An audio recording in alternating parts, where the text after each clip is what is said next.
President Biden. And last but not least, Trump has made it clear there are individuals in Washington that he is not happy with, believe they've potentially committed crimes, and he is talking about maybe having some folks indicted up to and including arrest. And here comes Biden again with the potential to pardon Trump's enemies list. So a lot of the things that Trump has in store for America, Biden has already set out to sabotage those things. So we're going to be asking right off the bat when we go to the box, do you think it's wrong for Biden to troll the hell out of Trump and possibly make his administration have just that many more challenges? But it does look like Trump is trying to troll Biden to make his job harder. We're going to talk about this. So going to the box. Hopefully, if the TikTok, YouTube thing runs all right. But it does look like Biden is trolling Trump and making his job harder. And I just gave you 4 different ways in which he's doing it. Is that wrong, though, considering how Trump basically treated Biden when Biden was president? Is it wrong what Biden's doing? Or is it a case of karma? Twisted77. Good evening. Welcome to the program, Twisted. Now, why do you think Biden is doing it? Do you think maybe what I'm saying is correct, where he might just be trolling Trump, trying to sabotage his success?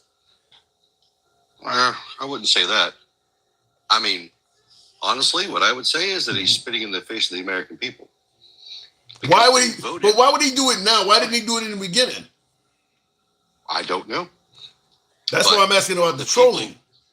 Okay, well, but what I'm saying is the people voted for this. The people want this. This is a mandate by the American people that they wanted Trump's policies, and the fact that he's sabotaging that is spitting in the face of the American voters. And I think this is ultimately going to hurt the Democratic Party overall. Well, some of it I'll push back on. Now, you say he's spitting in the face and the people voted for it.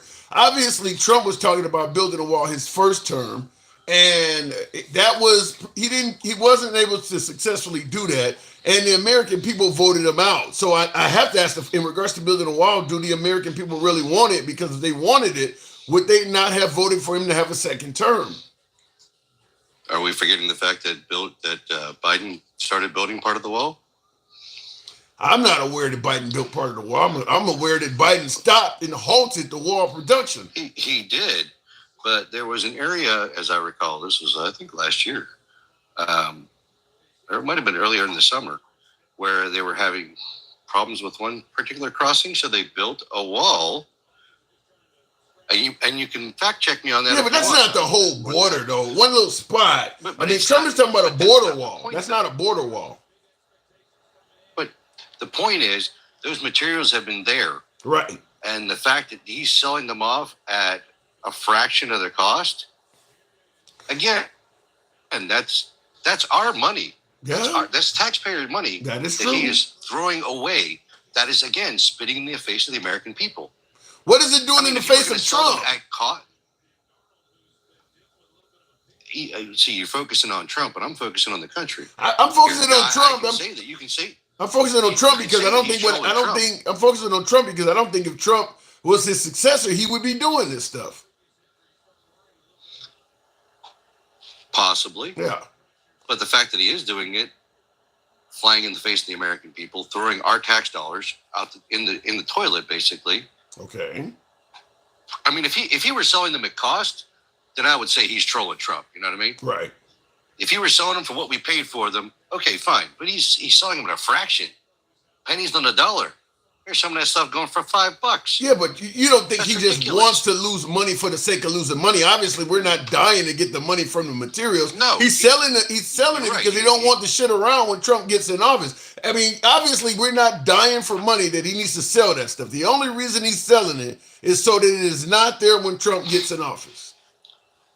You're absolutely right. That's exactly what he's doing. But as I said before, not only is it he, trolling Trump, as you want to call it, but as far as I'm concerned, he is, he's hurting all of us by doing this because that was our money. That, And Trump's going to build the wall regardless. He That is true. ran on it. People voted on it. And so now we're going to end up paying 3 times more for those same materials that were already there. So he's hurting us too. It's not just Trump. I know you want to focus on Trump because it's Trump, but again, people voted for this. Yeah, I don't disagree that it's a loss to the American taxpayer, but you're right. I'm focusing on Trump because, like I said, if Trump was not succeeding Biden, let's say Nikki Haley or somebody else had won, I don't think Biden would be doing this. I don't think he's doing it just because because there is no reason. Trump purchased the border material at whatever cost he paid, and Biden is selling it for pennies on the dollar. There's no reason to do that toward the end of his term. If he was dying to sell this stuff, he would have sold it a long time ago. He's selling it expeditiously right now for cheap, obviously for a reason. We don't need the money from this stuff. He doesn't want the wall built. Right, I get that. Yeah. But that just shows you that he doesn't care. He doesn't like Trump. He wants to screw him over, but he also doesn't care about the American taxpayer, about the American people that voted for this, that he is now saying, screw you, I'm going to do what I want to make this harder for you. And that ain't right. No. I agree with your point, but I will say, I think any president we've ever had, I appreciate that hat mustache collaborator. Thank you. I think that any president we've ever had, any politician we've ever had, there's a way you can point to something they've done to suggest they don't give a damn about the American tax person. I get your point. I'm not disagreeing, but in this case, Biden is doing that. I won't disagree with you there, but I mean, not just that, but escalating a war. Yeah. Why would he do that? I mean, that's not just our money. That's people's lives. Well, at the end of the day, it's not American lives. Huh? Does that matter? Well, it doesn't matter. But if Trump says, "Well, I'm not going to help out Zelensky anymore," isn't that also lives? True, but now if escalating that same war, leads to a greater global conflict, then what? Should we say that Biden is responsible for that? Well, if Biden escalates the war and it leads to a greater global conflict, then Biden is going to be considered as the individual that may have sparked a flame. But let's say Trump gets in there and he decides we're not going to send anything else to Zelensky and we're going to let the chips fall wherever they may. Putin takes over the Ukraine and continues on to another one of our allies. We could also say that what Trump did is the spark that started the reestablishment of the Soviet Union. So it could go either way. Could, but we already saw what Biden did, and you're talking about what Trump could do. No, Trump is saying that. There? But Trump is saying... Right, he's saying he wants to end the war, though. But he hasn't said how. Escalating a war is as a troll? That's kind of... come on, man. That is beyond petty. Well, but let's be clear. If no, there's no well in that. That is beyond petty, and you know it. There is a push. There is a pushback. Put people in jail. No, there is actually there is actually a pushback. Now, you're saying is escalating the war as a troll. Yeah, while we say allowing Zelensky or the Ukrainians to use longer range rockets, is it really the Ukrainians escalating the war, or are they acting in self-defense? Because Russia is firing ordnance into the Ukraine from deep in Russia, but we're not allowing the Ukrainians to strike at the points where the rockets are coming from. So if we allow the Ukrainians to do that, is that really escalating? Yeah, kind of. I understand where you're coming from, but if there's a fire, tossing gas on it ain't going to help it go out faster now, is it? No, but if somebody is shooting rockets at you from 200 miles away and you're not allowed to shoot back at the location they're coming from, how can you ever stop what's going on? Well, when you have one guy coming into office saying, I'm going to stop this, I'm going to put an end to this, and the other guy that's in office getting ready to leave says, nah, we'll just toss some more gas on it before I head out the door. Again, you're not just playing with, you're not just trolling the incoming president. You're playing with people's lives and potentially causing a global conflict that could take the lives of millions. That's beyond psychotic. Well, but I don't know if I'd say it's beyond psychotic, but I do believe there is some trolling. I do believe that the reason Biden gave Zelensky him the ability to fire these longer range rockets. I do believe that is because not. And by the way, Biden is not the only one. Great Britain also gave them the permission to use longer range weapons as well. I think what it is the West, the NATO nations don't favor what Trump is talking about. They don't believe he's going to end it in 24 hours. That's where I think this is coming from. Well, I don't think escalating is going to solve anything either. You think backing out and just allowing the chips to fall where they may, as Trump has indicated, you think that'll help? If we say we're not going to fund any more wars overseas, you think that'll help everything? I think open negotiations will help. How can you don't open negotiations with missiles? But if you've already stated you're no longer going to help the Ukrainians out at all, from what position are you negotiating? If you are the Ukrainians and you've already told us ahead of time you're not going to continue helping us, what are you negotiating? You're not offering them anything. You're actually offering Russia what they want, which is no more U.S. assistance. Why would the Ukrainians even sit down and listen to America? Well, I guess we'll never know what the heck he was going to offer because Biden screwed it up again. I don't know about that. I mean, you guys are laughing thinking it's a troll, and I'm not laughing at all because I think it's horrible. You never want more of it. But when you say we're laughing, when you say it's likely to, I'm not talking about when I say you're laughing. I'm not talking. I know what you're talking about. I know you're not talking about me. I've seen a lot of people laughing, thinking it's funny, laughing, thinking that hoping that Trump will fail in order to watch people suffer, and they think it's amusing. They laugh. You can hear them. You've seen them live. Yeah, but what's the difference between? I think, man, that's horrible. But, I didn't like Biden, but I never wanted him to fail. Yeah. But what's the difference between that and laughing at Biden falling down, or laughing at somebody trying to kill Nancy Pelosi's husband? I mean, what's the difference? I didn't laugh about that. But you know what I mean. You know what I mean, though. I know what I don't think any of it's right. Okay. All right. And I will condemn all of it. Right. Okay. I mean, laughing at somebody falling down, that's a whole different matter. When he's 80 years old? You realize people if he fallen once, if it would have been one time, I might, and if Trump had done the same thing, I would have laughed my ass off at him. Why would you laugh at an elderly man that you claim has a mental illness like dementia? What would be so funny about watching that person fall off a bike or fall down some aircraft steps? Where's the humor in that? I mean, there's whole fucking YouTube channels dedicated to stuff like that, and you know it as well as I. There are YouTube. People laugh at other people getting hurt. That's life. Okay. We build a culture around that. But does that make it right? I didn't say it made it right. All right. Funny. All right. Well, then I just wanted to point it out. Look, if I'm walking with my best friend and he falls on his face, I'm going to laugh at him. Even if he's 80 and has dementia. Yeah. Yeah. Because that's what we are. We're friends. No. You know what I mean? I'm just saying. But hey, listen. You guys spent the entire time saying he was spry and he was fit and fit as a fiddle and he'd never been greater. And we didn't laugh at him. So, well, maybe you should have. You genuinely believe an old man has a mental illness, and when he falls down, you find that funny? Laughing at an elderly person with dementia is funny. Don't lump me in with everybody else. I never said you had a mental illness. You know what I'm talking about. I'm not talking about you personally. You know what I'm talking about. I know what you're talking about, but I didn't say that. Okay. You said it. I'm saying that the same people that find it wrong to laugh at anything in relation to Trump were laughing at all this stuff about Biden. Well, they spent a lot of time laughing about Trump too. Come on. All right, then. So in other words, it's a both sides issue then. Of course it is. It's always been. Okay. All right, we're getting somewhere now. Now we're getting somewhere.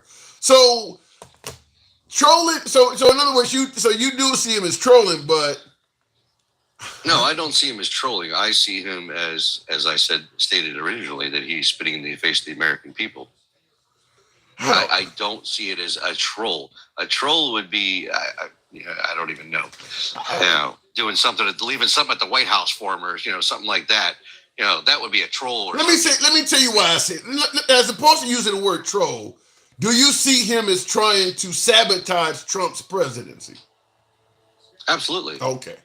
Put that in place of troll, because in regards to spitting in the face of the American people, I get it. That sounds better. It can demonize the party as opposed to just biting who's leaving. But as I pointed out to you earlier, every president we've ever had, there are things they've done where we can say you're spitting in the face of the American people. January 6th, for instance, is a perfect example when you got the whole country wondering what's going on. And the whole country's wondering what's going on. And for 4 hours, he doesn't say anything. That's spitting. I mean, anybody could come up with that.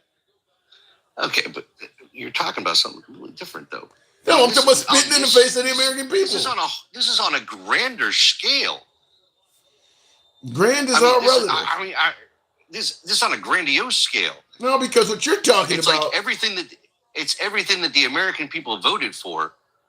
Democracy, voted for. A smooth transition of power. We didn't vote for that. No, the policies. I'm talking about right now. I'm not talking about January 6th. I know what you're talking about. I know what you're talking about. I'm with you on what you're talking about. This is what the American people overwhelmingly voted for, and he is saying, no, I'm not going to allow that. I'm going to try to make it as hard as possible for you guys to get what you want.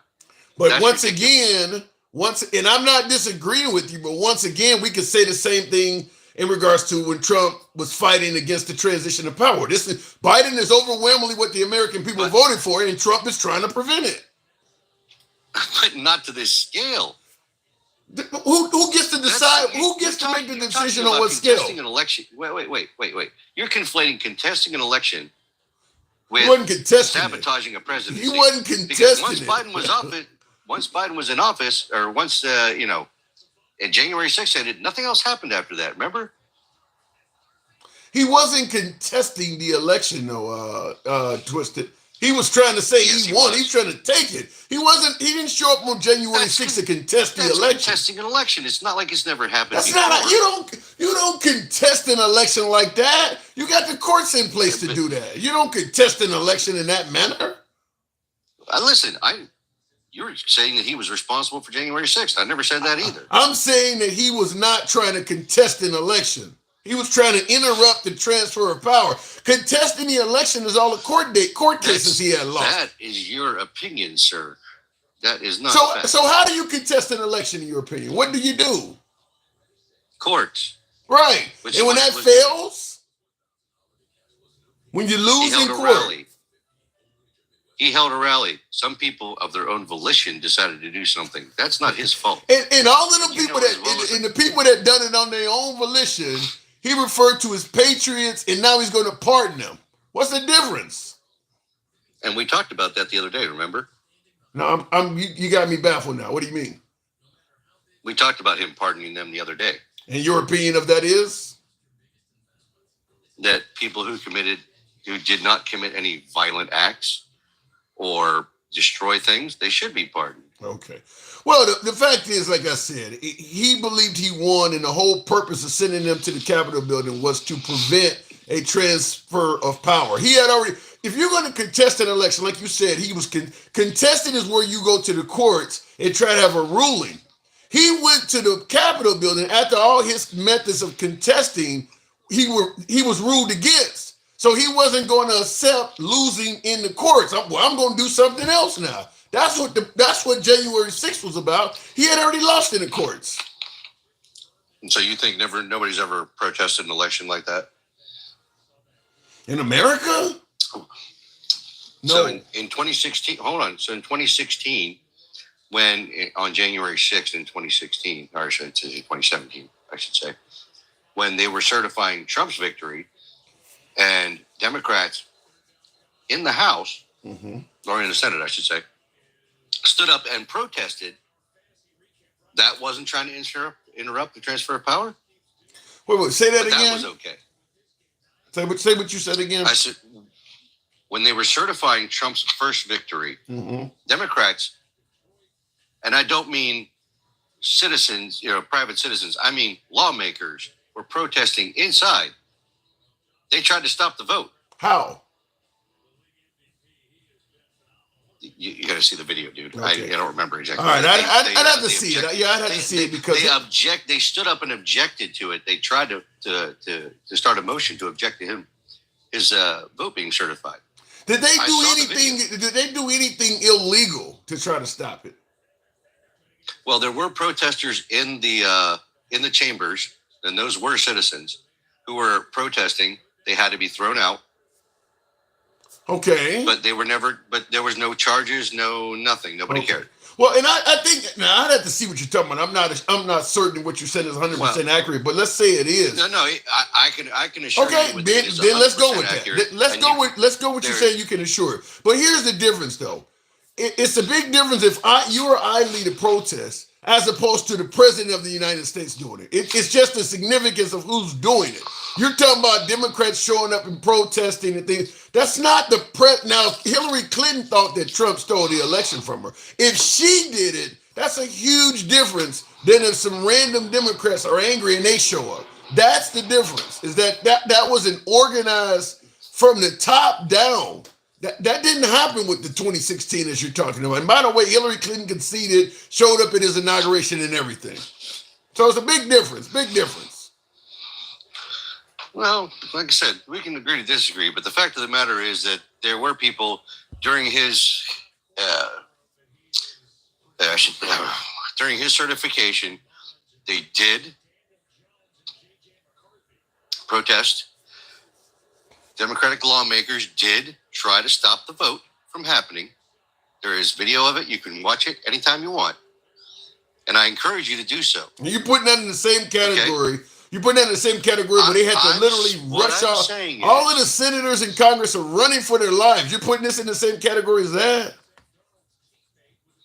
They were literally calling for the death of some of these people. Dude, let me finish. Okay, what I'm saying is, these things do happen. Okay. I don't... The fact of the matter is, nobody gave a crap then. I think when those congressmen stood up and tried to stop the vote, nobody said that they were trying to force an insurrection or trying to delay the transfer of power. Nobody said anything. When those protesters were in that room trying to do the same thing, they were not arrested. They were not charged. Nothing happened to them. I'm not saying what happened on January 6th was good in any way, shape, or form. It was horrible. But the fact of the matter is, it's happened before. Yeah, and that's where you and I just cared. Because it was Trump. Yeah, it's not because it was Trump. It's because of the nature of how it was done. If the Democrats you're talking about were climbing the walls and busting the windows to get into the building and things like that, like you're talking about, I would be on your side. You're talking about people who were just standing up, compared to people who were coming in, calling out the names of senators they wanted to harm and wanted to harm the vice president. So, if they were doing that, I would agree with you. So May 29th, 2019, when protesters were trying to attack the White House and they had to bring Trump down to the bunker. I know you don't remember that, but I do. Okay. Okay. And the news spent days laughing at him. How did they thought it was the funniest thing ever. They set a guard shack on fire. They were firebombing stuff. They set that church on fire and they blamed Trump for it. And what day did this happen? What date did you say this happened? May 29th, 2019. So that's when Trump was in office. Has Biden referred to any of those people as patriots and said it was keep in mind all of the positive things Trump said about what happened that day? Has any Democrat in power said anything like that? I sure as hell don't remember a commission on it. I don't remember a commission in Seattle when they attacked a federal courthouse for 100 days straight. I don't remember any commission on that either. Right. Well, then I'm gonna forget. We focus on this one thing so hard, and we forget everything else that happened that year. Everything else. But none of that other stuff ever mattered. Because it was all peaceful and happy and wonderful. Because you're saying we focus on this one thing, and now because of the significance of it, Twisted. I mean, it came from the president. You Black Lives Matter, a bunch of random people protesting. I hear what you're saying. It's not the same. I hear what you're saying. Listen, I do. I hear what you're saying. But again, when people were literally attacking a courthouse, I watched the damn video. I watched it happen live. No, I wasn't there. I was watching it on TV. But the fact of the matter is, did he send anybody in. And when one person got arrested, they were screaming, "It's the Gestapo! It's the Gestapo!" I mean, you kidding me? Can I ask you Nobody gave then a why shit about all of this? people there didn't Notice care. all of this stuff we're discussing happened under Trump's watch. Why didn't he do anything about it if it's so bad? And if he had, what would have happened? He's gonna get criticized. I don't care if the man cures cancer, he's gonna get criticized. So Trump doesn't give a damn about how people feel. That's the nature of this, the whole thing. No matter what he does, he's wrong. Look at this guy, Pimp, over here in the comments. Everything Trump does is wrong. Don't matter what it is. But twist it. Wait, hold on. Twist it. It's wrong. It's bad. It's horrible. Twist it. Hold on. It's overwhelmingly. This is just twist it. Wait a minute. You do realize Jesse Waters of Fox News asked President Trump, did Obama do anything right for America? And he said no also. Every president has people that believes he can't do a damn thing right. That's just part of being the president. You're right. Every president does. But this is the overwhelming majority of leftists, from my perspective, from what I've seen and who I've talked to. Nothing the man does is right, and they will fight tooth and nail to make sure that he fails in every way, shape, or form. Right. And you believe that you believe that the Democrats would never get Trump a chance from day one. Do you see where Trump or the Republicans gave Biden any kind of credit or chance from day one at all? Have they said anything favorable about him at all? I mean, this is part of being a president. I've had people say several favorable. Like what? Like, give me an example. Give me an example. Something that maybe Trump has said favorable about Biden. I don't know about Trump. Now, one thing. I say favorable. Trump may say one thing about him. Every word the man says, okay? I'm not asking for everything. Just give me anything he said favorable. I do not obsess over Trump. I do not listen to his speeches. I don't listen to Biden's speeches either. I don't sit around listening to this stuff all day. I've got better things to do with my time. Then why are you listen to the words coming out of somebody's mouth? Okay? But I talk to people because people are more important to me, okay, overall. And people have said some good things about like Biden. What? The CHIPS Act, the CHIPS Act, for instance. We all like that. And I think people have said some out of the way favorable things about Trump. The fact is, though, if you're president, the other side is gonna hate your ass. I don't know all of a sudden why when Trump became president, it was all of a sudden it was awful to hate the president. The last guy before him was born in Kenya, damn it. And he was saying that. Look. That's what happened. I don't disagree with you on that fact. I think, and this is why, you guys want to know why we don't get good presidents anymore? Because I've heard this, that we don't have good presidents. We don't have those good people up there like we used to have, say, 50 years ago. You know what I mean? Okay. You've heard this. You've heard this as well. I've heard it, yeah. And you want to know why? Why? It's because of this shit. It's because you have to be the biggest narcissist, okay? And all of them are. Every one of these presidents we've had is a narcissist because you have to get up there and know that as soon as you get into that office, as soon as you win that vote, half the country hates you instantly. I thought we liked narcissists, though. No, we don't. Have you seen the photo of? I remember. Hold on, wait. I remember in 2015, okay, before Trump got elected, they were comparing him to the Mustache Man, okay? Okay. And his personality traits.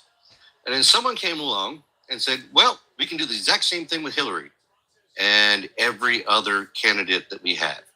We can all see those same personality traits because you have to have it. Because I don't. But I disagree with you. It started with I got pictures of Obama looking like the Mustache Man. They were saying that about Obama before Trump came along. No. I'm talking about this is an ongoing thing. This has been happening. I'm not talking about just recently. I'd say in the last 20 years. Okay. Yeah. I mean, when was the last time we had a good president that everybody got behind? Reagan. Exactly. And since then, we get the worst people up there. But here's the difference, though. It's not good. But here's the difference, though. We could talk about good and bad presidents and people not getting behind presidents. But I think Obama talked about they clinging to their Bibles and guns. And then, of course, Trump just took it to a whole new level. But I think that's when it started to get to a point where it wasn't just the citizens criticizing the president. Now we have presidents talking about whole groups of people. Like I said, when Obama talked about they cleaning their Bibles and guns, the Republican Party didn't like that shit at all. And then when Trump got elected, he actually almost put a patent on talking about people and insulting citizens. We didn't used to have that. It was only the citizens who criticized the president. The president didn't throw dirt and shade back at the people. We now have that. And it's only going to get worse. Yeah. You think this is going to get any better? You think when Trump's gone, this is going to somehow magically fix itself? It's only going to get worse. The decisiveness is so bad now that this is all we talk about all day, right?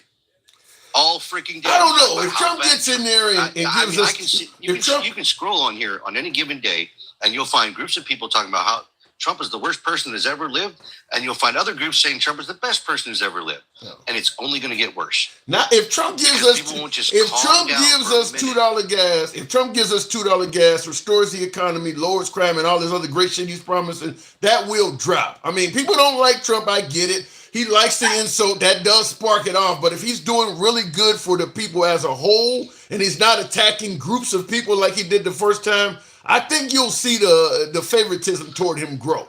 I mean, keep in mind, as much as people did not like Trump, as much as they didn't give him a chance from day one, he was firing back at whole groups of people. If he was just standing there taking that shit, like when Kanye West said George W. Bush doesn't like black people, and George W. Bush didn't fire back, you don't have to get involved in every fight you're invited to. If he does not show up to all them fights, I think you'll see a better Trump. I got to move it on, though, man.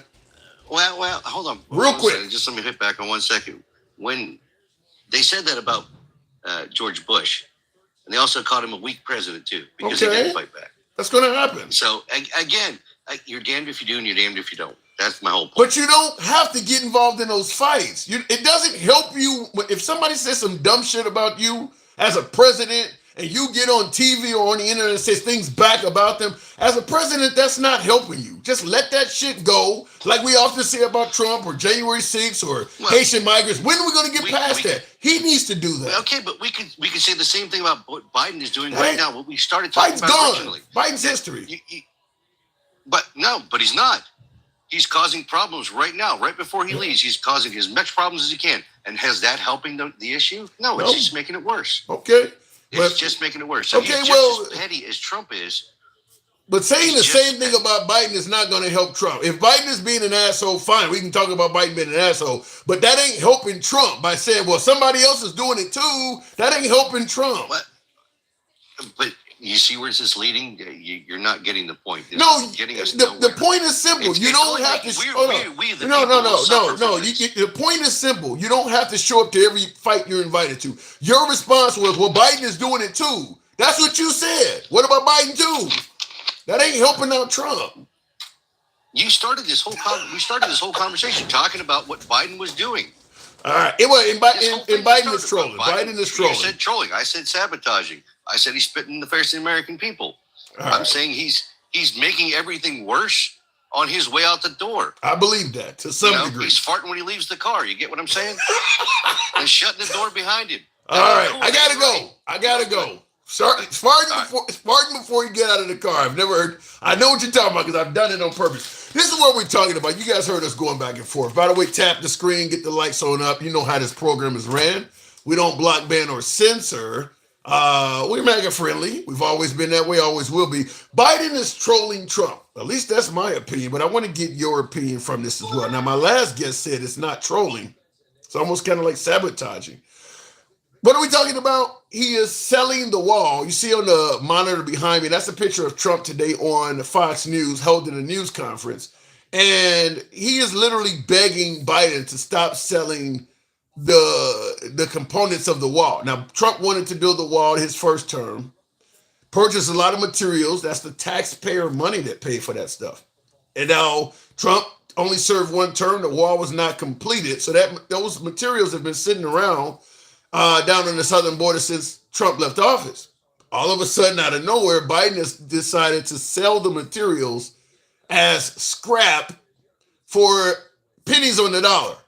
So Trump was on television today, literally begging Biden to stop selling the wall, suggesting that when he purchased the materials to build a wall during his term, they were significantly cheaper than it would cost to buy that stuff now. And he's also saying that people have bought some of the components to build the wall that Biden has sold for scrap at a fraction of the price. And now they're trying to sell it back to the United States at current prices, which Trump estimates to be about 3 times as much. So he's begging Biden, stop selling my damn wall. Why would Biden do that? That's what we're talking about, trolling. In addition to that, though, Biden has also made an app to make it easier for immigrants to register for court dates and things like that without having to show up. So he's also negating Trump's expected immigration policies. We'll talk about that. In addition to that, Trump promised to end the Russian-Ukrainian war in 24 hours. What did Biden do? He gave Zelensky, president of Ukraine, the ability to escalate the war that Trump is talking about he's going to end, allowing Zelensky to fire rockets deeper into Mother Russia. So that's certainly going to hurt Trump's chances of ending the war so quickly as he's promised if the Ukrainians can now bomb within the heart of Russia. Biden all of a sudden decided to do that as of late.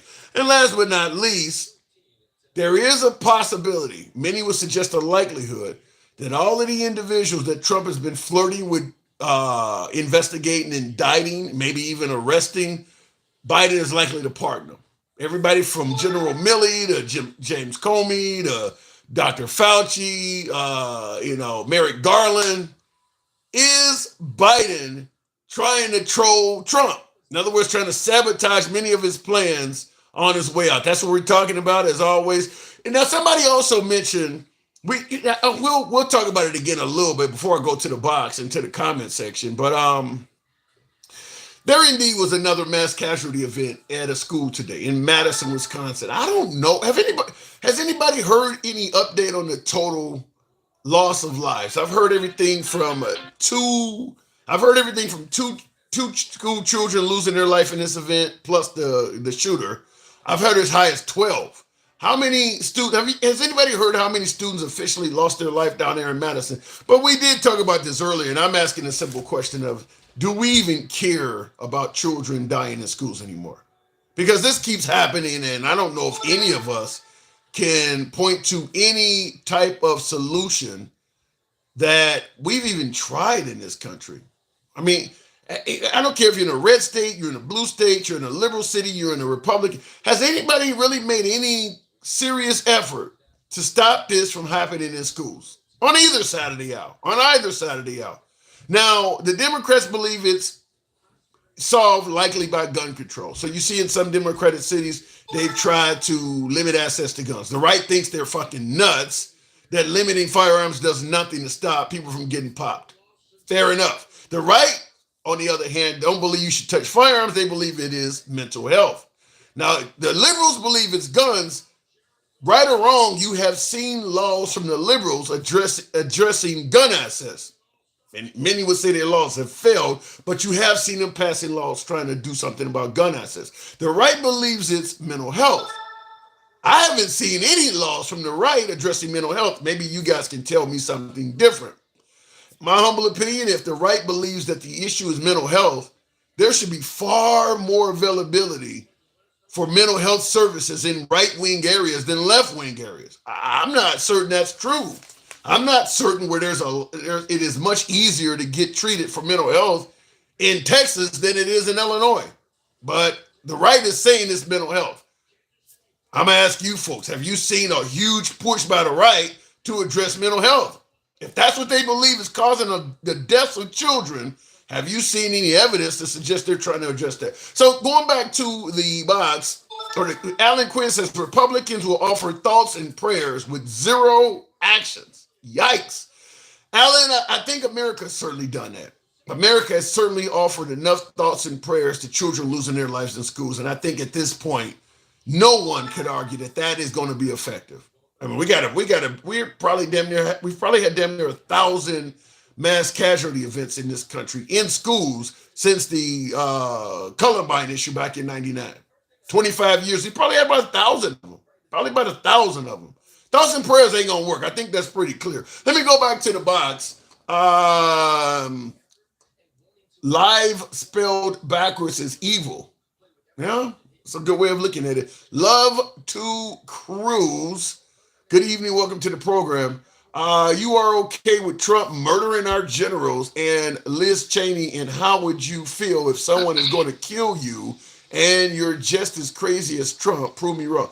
What, James? What are you wow. What are you trying to say there? Love the cruise. Good evening.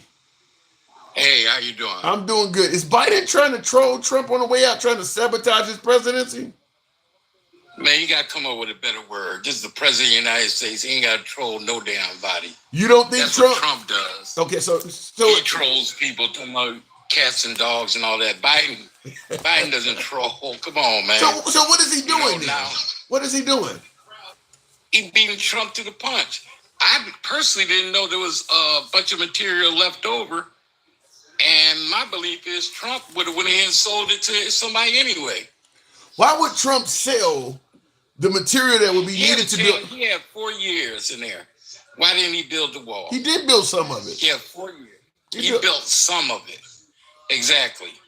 Some of it. Wait, so are you telling me job for a half-ass president? Well, wait a minute. Love to Cruz. He was getting resistance. Trump wants to build a wall. I don't think that's arguable. He was getting resistance to building it. How do you get resistance if we have material? Courts, the system.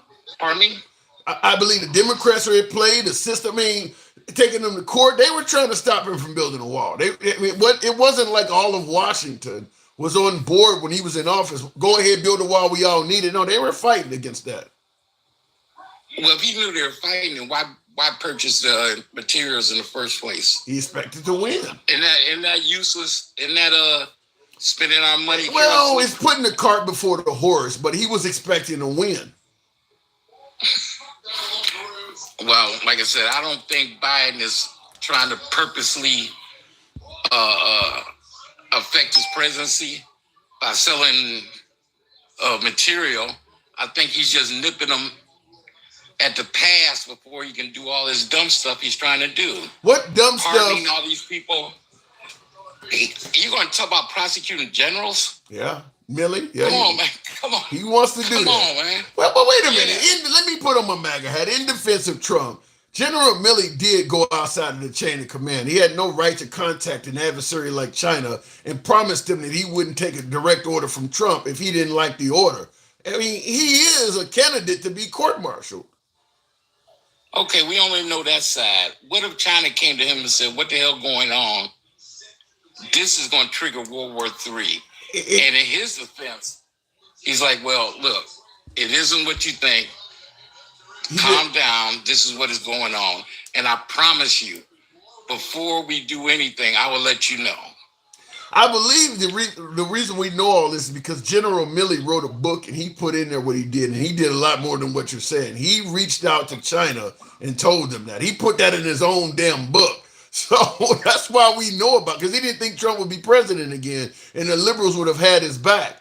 But he actually told the story that he reached out and assured them that if Trump gave some kind of wild or rogue order, that they didn't have to worry about us following it. And he never told the president, the commander-in-chief, that he had been speaking to his counterpart. That's outside the chain of command.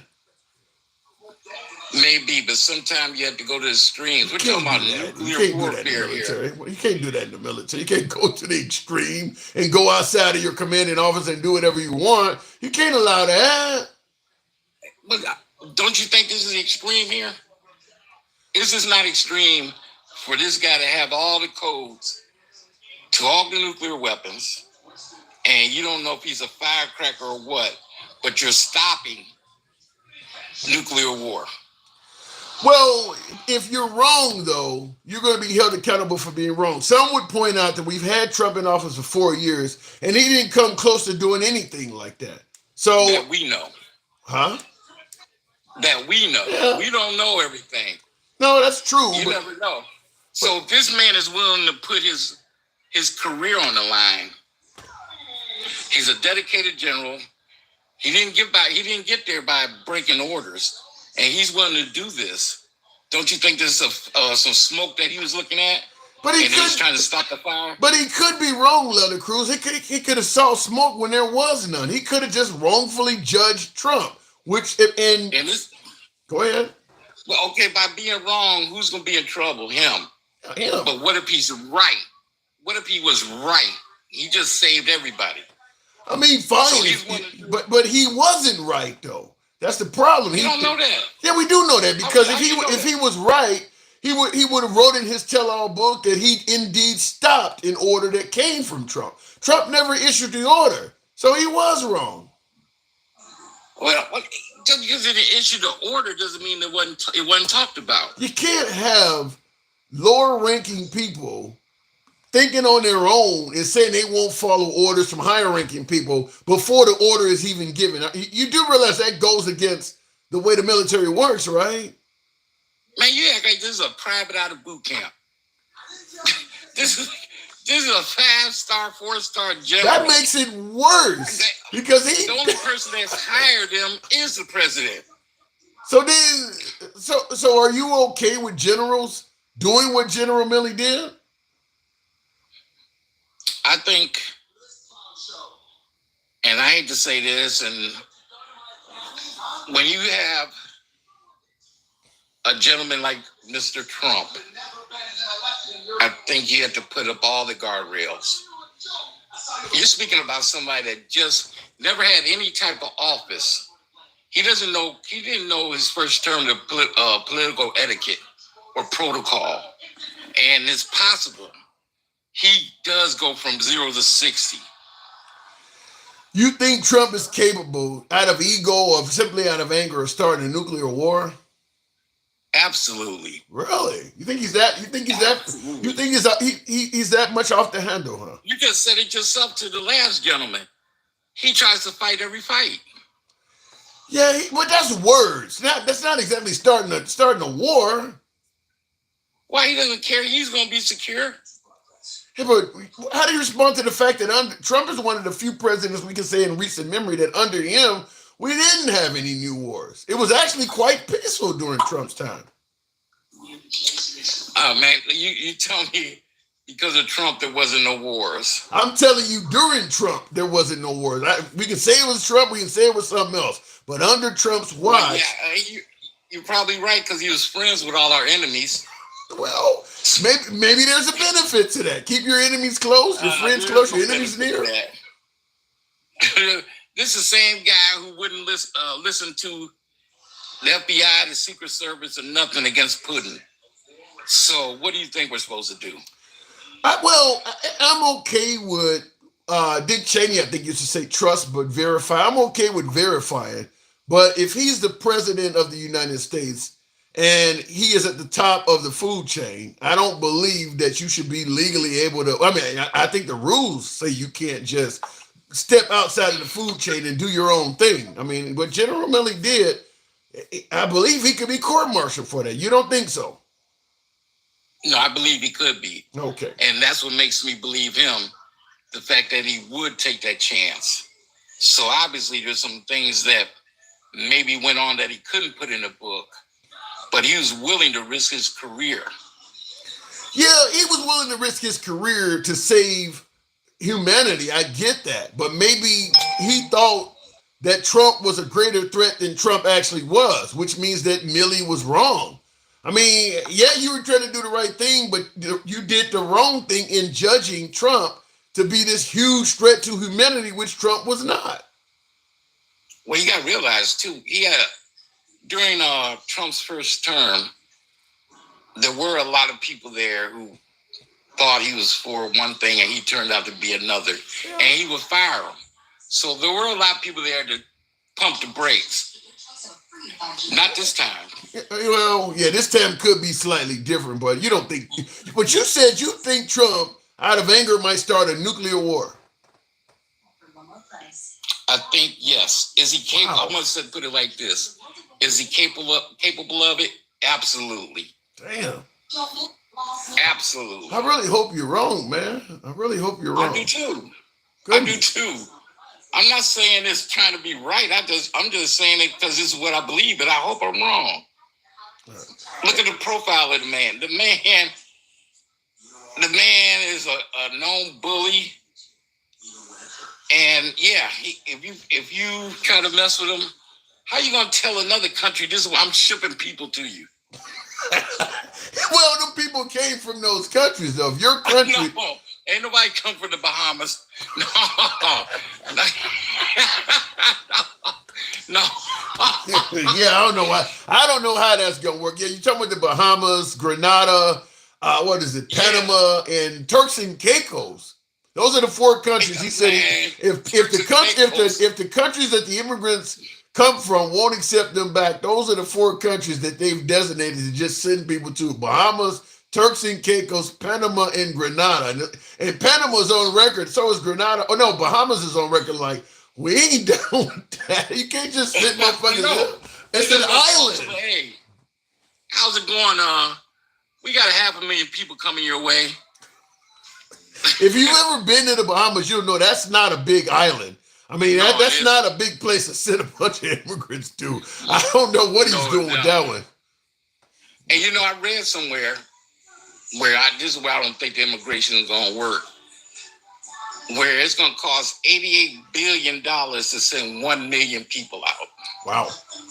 Well, as Trump's borders are said, though, because you know they believe these people are here to, you know, they're invaders, they're poisoning the blood. He asked a question like, what price won't you pay for safety? Yeah, it'll cost a lot, but if you're trying to protect the country from a bunch of invaders, hey, no, money is just an object. Well, yeah, we'll see. All right. I don't think it's going to happen the way they think it's going to happen. Now, I do agree with them. If you have some immigrants here that have mental illness or they're known for violence, yeah, okay. But you got a lot of people here who are hard-working immigrants. Yeah. And unfortunately, our system But do you realize there are actually liberal mayors that are even pushing back on I want to say evacuating, but deporting violent immigrants as well. They're like the mayor of Chicago or the governor of Illinois. They're actually pushing back. Mayor of San Diego, I think, is another one. They're even pushing back on deporting violent immigrants. It's liberals doing that. I disagree with that totally. Yeah. I'm in Ohio. I'm an hour and a half from Springfield. And you got those immigrants there, but if you talk to people from Springfield, they would tell you, those immigrants came, all those abandoned houses and this and that. They bought them, they fixed them up, and they had raised that whole community up. So it isn't as bad as everybody thinks. And I'm not trolling. This is what I know, being an hour and a half away. So there are some immigrants you don't need to touch, but there are some, of course. There are always going to be bad ones. And those are the ones you need to seek out. Well, Springfield, Ohio should be pretty quiet. I hear there's no animals there. Yeah. I gotta move it up. I hear there's no pets, no dogs barking, no cats meowing or anything for some reason. One more thing. You mentioned Ukraine. Yeah. Were you aware that Korea sent troops over to Russia? Yeah, and some of them been killed already. I think like 5 or 10% of them are already dead. So in saying that, do you think it's okay for Biden to give him permission with the long range missiles? I think Biden knew his successor, being President Trump, wants to end that war, and I think what Biden is doing makes it harder for Trump to end that war. I'm gonna leave it at that. Look here, you know damn well you weren't going to end that war in 24 hours. Get out of here with that. The man said he can do it. The man said he can do it. Oh, man. What do you think? He shits gold bricks? Come on now. You know, in my church I grew up in, they used to say there ain't no secret what God can do. There ain't no secret what Trump can do. He said he can do it. He said he can do it. You know what? You have me so confused. I don't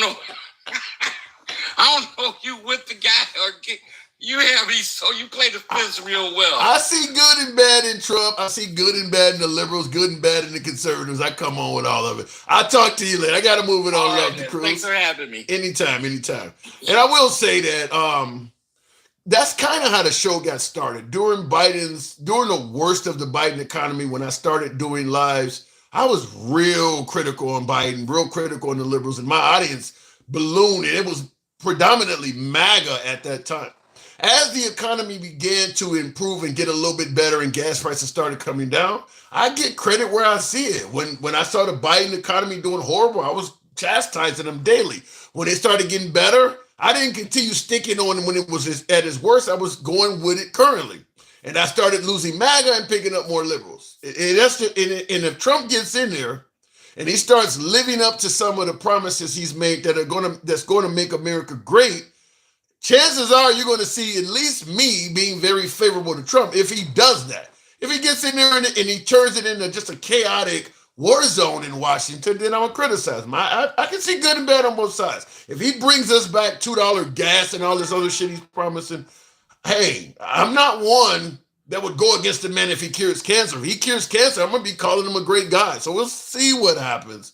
But that's kind of how we started out. Looking in the comments, though, thank you for the confetti there, collaborator. Appreciate that. Going back to the box, we'll continue on with Michael. Good evening, Mike. So, and like I said, because I can see both sides of an issue, it does put me in an odd situation because folks who favor the candidate where I'm seeing the other side of, they don't, you're always bashing Trump or you're always supporting Trump. I get all of that. Mike, good evening. What's going on, man? Not much at all. Trolling President Trump. Is that what Biden up to? Why is Biden apparently trying to sabotage the goals of Trump for his second term? Well, first of all, I mean, I don't like the term trolling either because I just don't think it fits what he's doing. I do believe like selling the wall stuff.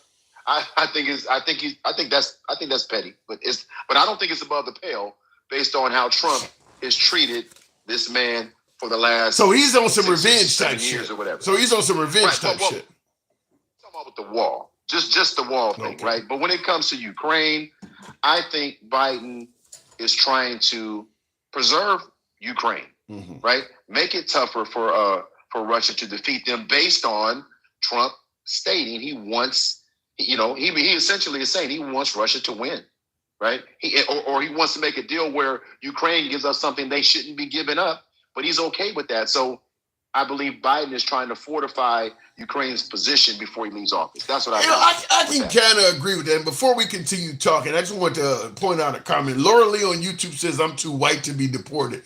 Yikes. But Jesus Christ. Now, I do agree that the Ukraine is different from selling a wall. I do believe that most NATO member nations want the Ukrainians to be able to fight back. They want the Russians to be stopped. So most NATO member nations, particularly the ones that are in Europe that are near Russia, yeah, they favor what Biden is doing. Right. Well, and here's the thing. And here's where I push back on you. Okay. You tend to try to give Trump more credit than he deserves as a person. That ain't what MAGA says. They say I got Trump derangement syndrome. Listen, I don't care what they say because, listen, you told me earlier last week or late last week, it doesn't matter what Trump does, they're going to ride with him, right? Fact. It doesn't matter. Wait. It's MAGA will, not Trump supporters. There's a lot of people who supported Trump that are true principled Republicans. MAGA is riding with Trump no matter what, though. Even the true principled Republicans, I will question that, but I'll table that for another time. But MAGA, so there's nothing that Biden could. When you talk about Biden, could be potentially ruining his legacy. You mentioned that, right? Right. It doesn't matter because MAGA doesn't see any value in Biden regardless. It doesn't matter what he does.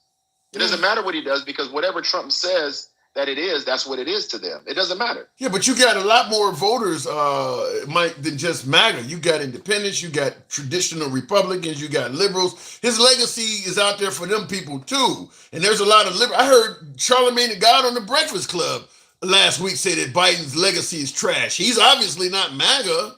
So, I mean... And that's a short-sighted way to look at it. Because here's the thing. Here's how I look at it. If you go based on what Trump is telling us and his cabinet and the people he's put in place are telling us they're going to do, I would be disappointed in Biden for doing nothing, understanding that that's what they intend to do. Intent matters, Tim. Whether you do it or not, intent matters. right? And we don't talk about that enough. If that is and you can go to jail for intent. You understand what I'm telling you? So, that's a good point.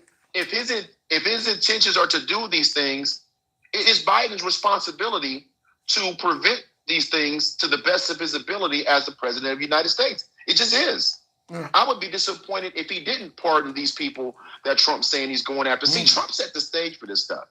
It's Trump set the stage for all these things we're talking about. Yeah. We've never had these discussions in the history. What other president can you recall in your lifetime None. that was having that had an enemies none, list? Right? That had an enemies list? None. Or okay, add an enemies list. Start with that. Has buddied up to our adversaries the way Trump has? None. Right? I mean, there's a list of things that Trump has done that we've never seen in the history of this country. Yeah, right? But he also, in addition to him doing things we've never seen in the history of this country, he's going to say also, I gave you an unemployment rate or an economy that's better than anybody. I mean, he says he's done more for black people than Abraham Lincoln. He says he's done positive things that historic as well. But that's what he's going to say. But let's talk about the reality that he says that all the time. Yeah. The entire time he's been on the campaign, he went from 10 million illegal immigrants to 15 to 13 to 20. Right. So, but we know he bloviates, right? That's what he does. But my point is, if you set that aside, you have to really think about what he's saying. And if you're in Biden's position, what do you do? Do you just go, I know that's what he's saying. He's not going to be able to do all that. Do you? No. Do you believe that, or do you try to protect? Do you try to protect the country? That's something I get from my MAGA views all the time. Me personally, and I've said this a million times, I don't see a damn thing wrong with taking a president and holding them accountable for their words. So MAGA can see a lot of things that Trump's, he only saying that because of this, or he's just playing. If you say something while in that position, in my opinion, you can't blame somebody for taking you. Like when he's talking about giving police immunity. Well, he's not going to do that. He's just didn't want to say it. So, no, if he's saying 100%. If he's saying it, I say you can hold him accountable for it. 100. Well, and here's the thing. I'll say it this way. And I would hold anybody accountable to what they're telling me they're trying to do or they're going to do. Yeah. Right? If I told you I was going to do something to you when I saw you face to face, and you just decided that, no, he's not going to do that. Well, shame on you. Right. Right?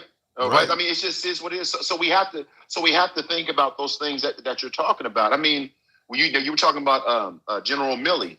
Yeah, he's probably facing court-martial, but you got to put all the pieces together. You got to put all the pieces together. There were so many people on Trump's administration that today say he's unfit. Yeah. You have former generals. You have so many military say he's unfit. So what I got from Milley, he's probably facing a court-martial, but he was willing to do that for the sake of what he believed in, because of basically what he swore to protect. Mm. And again, we haven't seen it before. So he's one person that's saying, I'm willing to risk my career to try to protect. Whether it didn't happen doesn't mean there was an intent. That's my whole point, Tim. They're hearing things that we may, and I'm not saying he was right. I'm saying that his decision was based on, it had to be based on, he's been doing this for how long now? He's been in that position for how long? General Milley? Who knows? Yes. Right? So for him to hear what he's hearing, he's saying, damn it, listen, it is what it is. I can't sit idle. And not do something. I'm not even saying what he did was right. I'm saying that we have to take into account all the things that Trump has said. Here's my difference on my take on it though. If he felt that way, he should have told his subordinates maybe, if this guy gives you a wild ass order, contact me first. And left it at that. We don't know that didn't happen. Yeah, that's a good point. That's a good point. In fact, I think somebody indicated it did happen. But contact me first, and then that's when he should pick up the phone and call the Chinese. Because and maybe that's what happened. Well, he stated himself he contacted the Chinese. That's where the magic bullet for Trump is right there, is that you got him saying he contacted them. He didn't have a right to do that. And I'm not going to defend that decision from the protocol that is part of the military. I'm not. But at the same time, in the situation that he was in, based on his, now here's where I always talk about credibility. character, integrity, and ethics come into play. The history of somebody, who they are, who they've shown you to be, does come into play. It does come into play. We're not talking about intent to. Yeah, but he ain't shown you he's going to start a. He hasn't shown you. His history hasn't shown you that he's likely to start a nuclear war, has it? Didn't he just tell Iran not too long ago to stop doing whatever, or we'll blow you to smithereens? Didn't he say that? Those are his words. Right. Correct me if I'm wrong, Tim. He said something like that, yeah. Okay, he did say something like that. So that came from the president of the United States. The leader of the free world made a public statement about blowing another country to smithereens, Tim. Yeah. Why are we... Right. That is not something that should be coming from that office. I think he said that about North Korea. I think he said that about North Korea when he was president too. Said he would blow them off the map. Yes, he did. Little Rocket Man and all that shit. You remember all that? Yeah, he did say that. He did say that. Yeah, he said a lot of crazy shit, and people ignore it. Like, oh, well, that's just Trump being Trump. He's the president of the United States. He's not the president of the YMCA. We got to stop acting like that office is supposed to uphold a certain level of integrity, Tim. Damn. I mean, shit. I hear you. We can't accept that.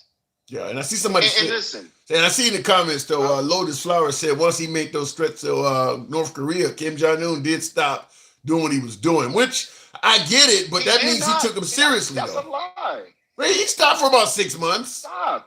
He stopped for about 6 months. But, okay, did he continue? Yeah. Yeah. Of course, that's my point. Because you know what? He did it under Obama, and they hit it with sanctions, and he stopped, and he started again. It happened under Trump. Clinton. It's not. Listen, this is behavior, but let's not act like Trump is doing something that is so superior to other leaders. The problem is people believe that, and they think he's doing something, and he's not making us safer. Well, the thing about it is, under Trump, there were no serious military conflicts going on. So whether he had anything to do with it or not, it happened under his watch. So people are going to say, well, under Trump, we didn't have all these wars breaking out. I know, and that's a false narrative, because a new war didn't break out. We still have conflicts. Yeah, there's always conflicts. Compared to what we're dealing with now, they were exceptionally minor. But again, what are you talking about? Israel? First of all, they've been fighting each other for hundreds of years. Yeah, but October 7th. October 7th is that's an event that will be remembered for decades. I mean, yeah, they've always been at odds in the Middle East, but what happened on October 7th is very similar to September 11th or December 7th, 1941. That was a considerable escalation compared to what they've normally been dealing with. That's where we have to step outside of our feelings and emotions. That could have happened under anybody, and to lay it at Trump, just like 9/11. It happened. Yeah, but you sound like you're making excuses, though.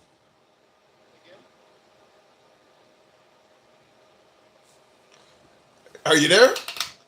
Yeah, I'm here. Okay. What'd you say? I said it sounds like you're making excuses, though. I mean, under Trump, no, I'm not. Under Trump globally, at least in terms of our allies and our concerns, things were quite peaceful. Under Biden, it's been turbulent. Again, you ask people across the country, who has it been peaceful? I mean, not the U.S., other countries. Russia and Ukraine, that didn't just start. It wasn't happening. I get it. Georgia and Crimea, Georgia in 2008, Crimea under Obama in 2014. But under Trump, there was no new breakouts of any conflicts, though, like that. Denkow, appreciate it. Thank you, Denkow. Okay, listen. Even if you say that, what does that ultimately mean? What does that mean? It means people want to go back to that peaceful period. But did that happen because of him, or I mean, what are we talking about? And that's my thing. There's a narrative that's saying because it happened then that somehow he did something that created that and or prevented that. And that's just not true. Well, you just admitted he threatened You just admitted he threatened the shit out of some people. And what did it do, Tim? We didn't have conflicts under him. Is that didn't mean because he said it didn't happen. All we know is the man threatened to kick ass. and no ass needed to be kicked. Regardless of what happened or how, we know those two things happened. The man threatened to kick ass, and as a result, we don't see where any ass needed to be kicked. No. But no, that's where you're wrong. You say as a result. That does not mean that was the result of what he said, Tim. Now, if that's your narrative, hold on. Matter of fact, I'll give you another example. So if that's the case, January 6th is his. That shit happened.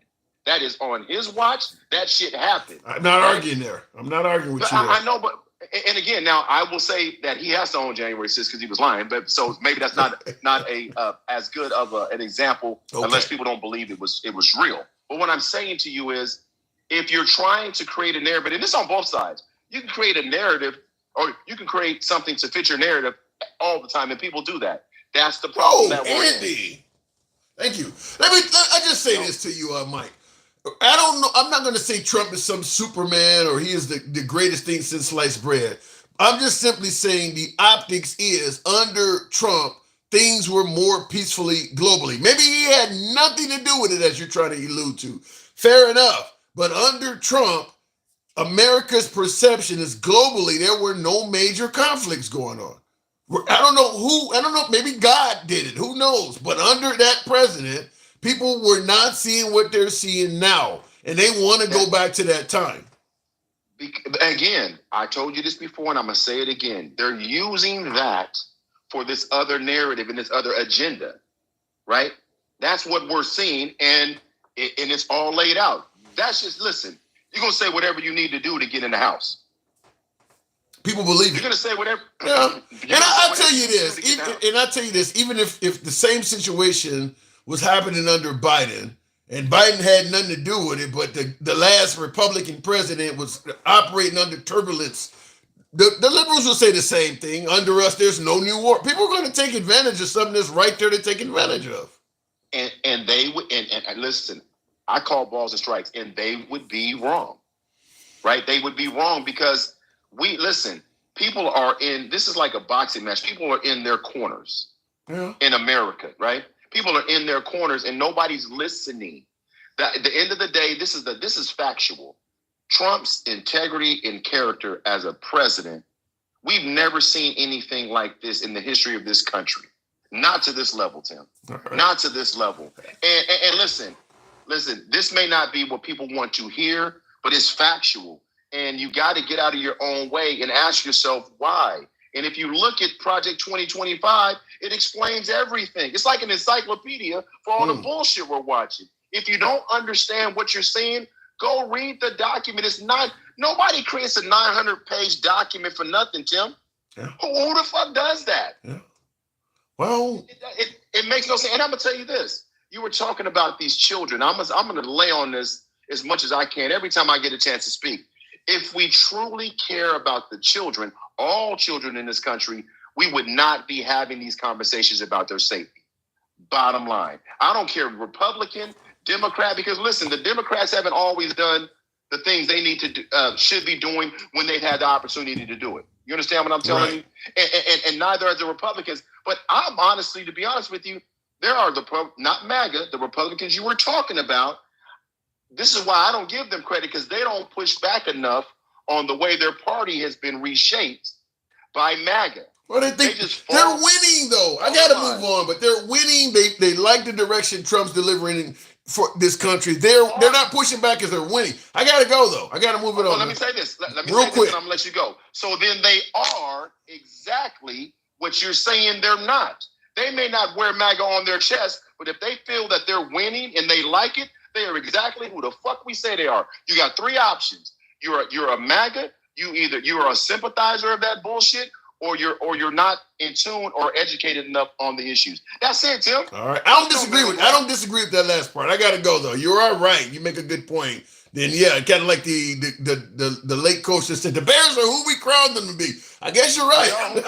We are who we thought they were. Yeah. Thanks for coming through, man. Who was that? What coach was that? Green or whatever his name was. They're who we thought they were. The Bears. Anyway, let me go back to the comment section. By the way, tap the screen, get me on up to about 30,000. Can I get that small number here? 30,000. Tap the screen, smash that like button on YouTube. You know how we run the program. GNC Project 2025, defunct and never Trump. Hun. Lotus, I don't quite get what you're saying. If you're for Harris, you're not about supporting America. Well, nobody's for Harris anymore. She's gone. And I vehemently disagree with that. Your argument is if you're for Kamala Harris, you're not about supporting America. There's things that Trump favors that are beneficial to America. There's things that Harris supports that might be beneficial to America. I don't think voting liberal or voting conservative means you don't support America. That language shouldn't be in there. In some cases, it's just it's policy differences we may have. It ain't got nothing to do with supporting America. I mean, there are things that the Republican Party do that might not always be favorable to America. There's some things the liberals do. If you support Harris, you're not for supporting America. Wow, that's way too strong. She's for other countries, says Buzzfield. And you think that us supporting Israel the way we've been, I mean, Trump is for other countries too. I mean, Trump is going to continue to support Israel and continue to arm Israel, continue to fund Israel. Does that mean he's for other? I mean, you're going to have every president that's going to support other countries in some form, fashion, or another. It just may be countries you like versus ones you don't. So you say Harris or Biden is for other countries. You think Trump ain't going to do that? You think there's not going to be some countries that Trump's going to favor as well? Somebody says, Lotus, you're brainwashed. I bet you want another stimulus check or a Bible or some sneakers. Jen, Jesus Christ. I have sympathizers for other countries, but America first. We'll see. I got a whole lot I can say about America first. We'll continue on. Let me go back to the bots. I wanted to bring up Andy. Well, she dropped. I'll go to Denkow. Good evening, Denkow. Welcome to the program. Biden administration has been a big fleece. In what way, fashion, or form? State your case. Denkow, good evening. Hey, what's happening? And not much of that. Maybe you could help me out. You're military. Or former, or you're a vet, long-term veteran yourself. Now, a question. Now, what General Milley did am I wrong in saying what he did? He could genuinely be court-martialed for. I think. I mean, when you say court-martialed, I mean, do you mean like he could get in trouble? He could be reinstated into the military and disciplined for his actions. I doubt it. I'm never going to say anything is 100% guaranteed, but I doubt it because you got to understand, like the people, like his peers and the people who would have to conduct this thing. Oh, so they can resist. Literally people who agree with him or understood his rationale. So yeah, I mean, you could do it, but you got to realize that these ain't going to be Trump's people doing a military tribunal or some shit. It's not going to be. So let me ask you this: if Pete Hegseth, that's who Trump is trying to put over the military, right? Pete Hegseth. Yeah, I think that's the guy he's giving. Yeah, I think so. Yeah. If he gives that guy cannot order this to be done. He can order them to go through the process, but he can't tell them what to say. Okay. He can't tell. They would go. He would have his lawyers, and then the military would have their lawyers, and these are literally people who used to work for him. Yeah. So in other words, he could order it to be done, but at the end of the day, they may go the other way. In other words, find that he didn't do anything wrong, or pretty much. Right, and it'll all be private, and nobody will know because that's not how court martials go. It's not like a regular court where everybody gets to see the evidence and all that stuff. It'll be in secret, and the government and the military would just say what he did was justified. Okay, but the thing is, how can it be? Okay, if he is fearful that Trump might start some kind of atomic outbreak, and can he really reach out? I mean, can he really reach out to his counterpart and promise them that I'm not going to follow any rogue orders from Trump? I mean. I can't say. Look, we looking at it from the outside in, and we think everything is cut and dry. He just one day just said, "I can't stand Trump. I'm gonna call my counterpart." I'm sure there were many conversations he had with other top generals and admirals and people around, and he probably explained to them what his concerns were. We don't know if he had former conversations with his counterparts, or we don't know if there were back channels that said that they were getting nervous about some military strike, because they already have admitted that Trump was having conversations with his joint chiefs prior to leaving, trying to get them to do things that were going to be detrimental to the country. Just like he tried to tell them, well, since I lost, I want to go ahead and pull out of Afghanistan before I leave because I want to get credit for it. Right. And they were the ones who told him no. So if they know he's been making a bunch of, decisions that are unstable, that could be globally unstable, I'm sure that Milley and all the other military people were probably happy as hell that he contacted them, because if they were having some back channel chatter, which we always know in the military, if they know that there's something going on, yes, pick up the damn phone and tell them we not about to do that. Y'all didn't do nothing. I'm gonna ask you the same question I asked my last caller. Do you see Trump as capable of letting his ego get us into a nuclear war? Yes, we seen him antagonize people all the time. My button is bigger than your button. Like we at the time we didn't really know whether Kim Jong-un was suicidal or homicidal. We didn't know. We kind of know now that him and Putin and all of them, they talk a big game and they call them, these unalivers and all of this crazy stuff. But no, they all want to. Kim Jong-un want to enjoy his Hennessy. They say he love him some good Hennessy, and he like good champagne and cigars. He likes having his little harem of young women. Putin loves the power to be able to control all of these oligarchs. They want to live to see, their dreams come true. None of them are psychotic. Right. So once again, it kind of boils down. Them. So once again, when you say Trump antagonized, once again it boils down to his mouth. Yeah, I mean, he's put us in all kinds of situations where we think of it as just hyperbole and that's just Trump being Trump. But like when he was doing them things, and I will have to correct you, Tim, it was not 6 months of no shooting off missiles. It was literally like the next month.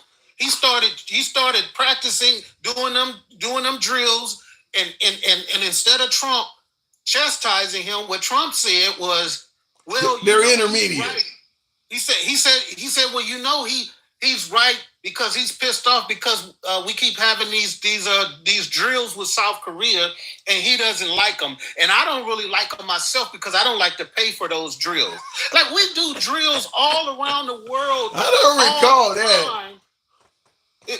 I just read the story when you said that because I wanted to go back because I remember me and my buddy was talking about it, and like right after he left, which his whole point in going there, his only point in going there was to denuclearize North Korea. That was his main goal. Well, and I don't. He was brave enough to go over there, yeah. but he did nothing. He did nothing but have this love affair with a foreign dictator that we got nothing out of it. I said we had him isolated, but when Trump put him on the main stage with the most powerful man in the world, that gave him clout that he never needed to have.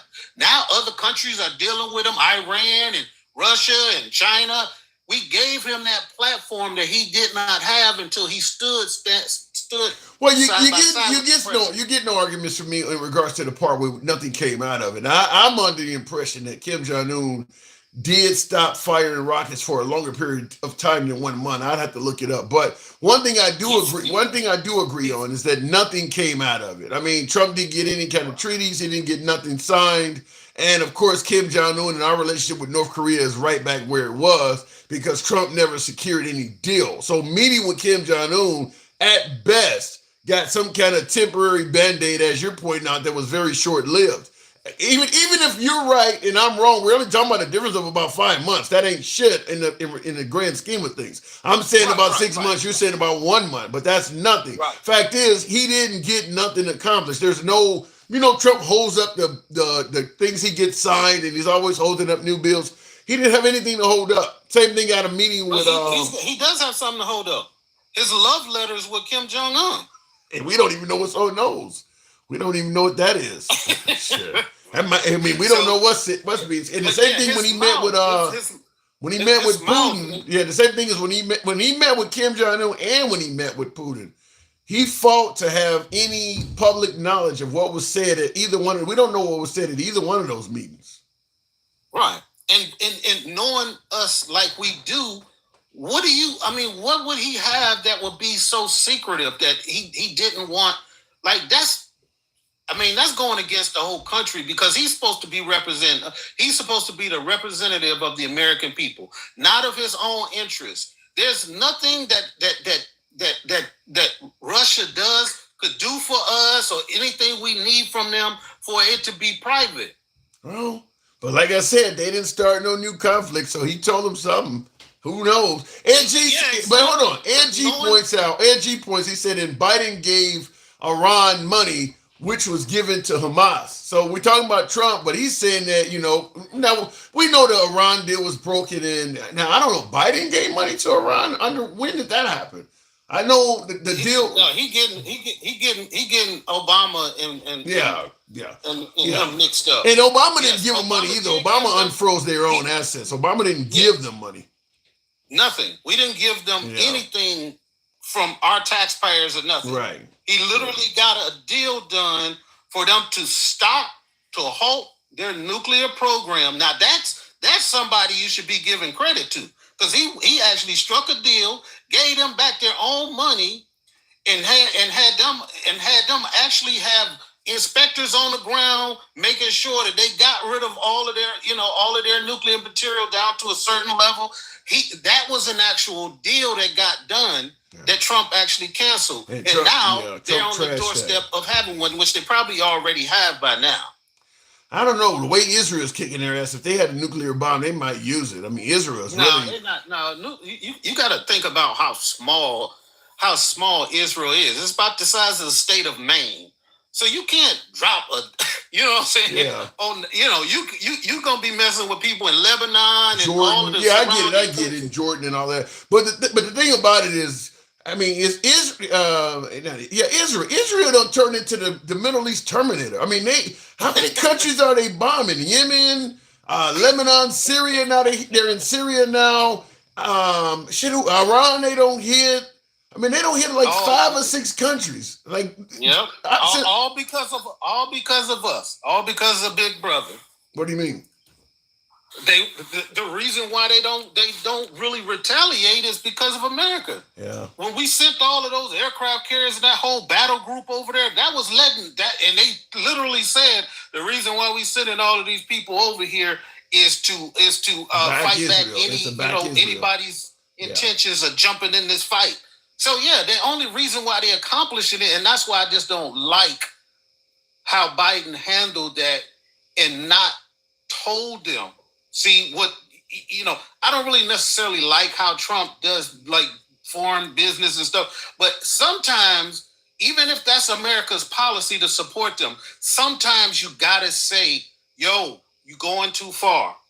You going too far. But here's the issue with Biden, I think, in regards to all of this. Like I always say, how it's easier to be a Republican politician than a liberal politician because everybody on the liberal side get a seat at the table, whereas the Republican Party, for the most part, they cater their policies to straight white males, when the liberals are listening to feminists and Muslims and folks who are favorable to Hamas, for instance. That's where Biden's problem was, is that I do believe he felt Israel was going too far. But he couldn't He said it. Yeah, well, yeah, he did say it. But he can't be too critical of Israel because then you'll start losing a lot of liberals that support Israel. But then if you start letting Israel run free, you're going to start losing people that support the Palestinians. See, Trump doesn't give a damn about the Palestinians. So his job is easier. He's only listening to one side. Whereas Biden is trying to appease all these people at the same time, and that's his problem. Right. Yeah. I mean, yes, that is part of the problem with having a big tent party is you want everybody to be able to come to the table to put input, but then you find yourself fighting against some of the interests that you let sit at the table because it's all over the place. Where one side is saying, "Look, like you said, if you are part of our group, that's all we really care about." Like now they got it to the point where even the minorities and people from the left are moving over to their side because it's easier. All you got to do is worship Trump and you win it. Hey. Just like you say, he's winning. They think like they winning too, but they rent still is going to be the same amount. But they feel like they're not going to get overrun with immigrants. Their kids are not going to be overrun with transgender. They feel like they're winning in other ways. Hey, man, look. We kind of found out a lot about our voting public and like how they view things, because I know from the beginning what we used to like to see from a president as far as the economy and stuff was we like to see a trend. We like to see a trend like upwards in an upwards trajectory, and that's what we were getting. Because remember, that's what got Obama his second term. Because do you think Biden did a good job though? No, I'm saying the economy was trending better after we was at 9%, interest and the interest rates and inflation. But if you look at any metric without thinking about who's the president, you're going to see this consistent. Democrats. This consistent things are getting better. Like wages are up. Just like Trump is promising people that like eggs and stuff are going to go down. They're never going to go down. The only way you're going to get this economy, you're going to make people feel better is to increase wages. But they want to fight all of it. Yeah, that ain't going to happen under Trump. Trump is going to brag about creating jobs. You're not going to hear Trump bragging about how wages went up under his watch. He didn't brag about that the first time. People always brag about, I created so many. But how much are those jobs paying? You never hear them talk. Sometimes the liberals do, but you're not going to hear Trump talking about wages went up. I don't think that's going to happen at all. And that's the only way we're going to recover. And I've seen many economists and I've watched and the only way we're going to get better is if we grow our way out of it. We can't just think that there's some, there's some magic thing that somebody can say, and then people who produce products are going to be like, yeah, I think I'll just start selling my product for less now. It's not going to happen. No. But a lot of those people, what did they say? The reason why they voted for Trump was because of the economy. True. Was because it was better. Things were better prices were lower. So if you say that and you know that the prices are not going to be lower just because they was lower back then, what is the point? Point is getting elected. Point is saying whatever it takes to. I mean, look, I'm not gonna disagree with you. I do feel confident that some of the things Trump said are probably not going to happen, and they were being said just to get back in office. Like, I can't stop bringing up the whole police immunity thing. I do believe he had no intentions of doing that, but he said it because it appeals to a certain segment of his audience that want to see police in liberal cities allowed to run free. I mean, didn't he say something like the police should be able to be given a violent hour where they can, be violent? I mean, there's a segment of his population that want to see criminals in liberal cities, and we know who they are, face a violent police force to tune them up. I mean, he says this stuff because it appeals to some people, and fortunately for Trump, it did work, and he is now our president. I got to move on, though, then, Cal. That's what happens. Right. Just one quick thing. The last thing is about the immigration stuff and this Tom Homan and stuff. And them coming out with the rhetoric saying that Chicago is going to be ground zero for this immigration deportation stuff. They just are drumming up this more and more of this anger Yeah. that people just are not they're not seeing, and it's just kind of weird to me. But I've been good. The stock market. I probably made about another 10 grand a day on the stock market. Wow. Everything. My crypto, my Bitcoin is going crazy, and all that stuff is cool. Are you saying thanks, Trump? No. I'm saying all good things come to an end. But he's the reason why the stock market is doing much better now. You do think he's the reason, don't you? No. Well, I mean, there's been a bump. There's been a bump up what, about 1,000, maybe 1,000 points since he won the election. Yeah. But I mean, when you look at the overall performance, like, we know that this is a bump because of a lot of people are getting into the stock market right now, and they're taking a lot of profits and stuff because they are uncertain of the future. So a lot of people are just jumping in, like me. I'm about to jump into this private prisons and stuff. I'm about to start investing in it. I hate to. That's your own people. I don't want to sound like I don't want to sound like I don't want to sound like the man from like the old man from New Jack City, but man, you're killing your own people, man. Man, I'm not. Look, why should they be the only ones to profit off of this stuff? Hey, Tesla's the backbone of my portfolio. What I'm supposed to do? Just sell it all because he's an evil scientist? I just am not a fan of any American that make money off of incarceration. I don't believe it should be legal. I don't think it's morally right to make money off of incarceration. Nobody should profit from that. Right, but if we have people in office that encourage this, what should we do? Like, if we're not in a collective way going to say, okay, let's all stop doing this, and then let these certain group of people just make all of the money off of it, then what are we doing? You sound like the African American that was running for governor in North Carolina. Well, I wish they had slavery back so I could buy a few of them. Look, man, don't go there. Hey, you basically are saying if other people are making money off of this bullshit, then I might as well too. Look, I have principles about certain things, but when the other people on the other side have none, bro, I'm not gonna get left behind because I'm not gonna be broken principled. Mm-hmm. All right, then, Cal. Capitalism in America. When you get, we all greedy, right? Yeah, no shit. That's bad. I gotta go. That's bad. All right. Oh my God. Let me move it on. That is what was it? North Carolina or South Carolina? I think that guy was he was in North Carolina. Because North Carolina now has a liberal governor. Black guy was running for governor. Big Trump fan, by the way. Talking about he wished they could bring slavery back so he could buy a few of them. Running for governor. This ain't some crazy ass lunatic citizen. He was running for governor in that state.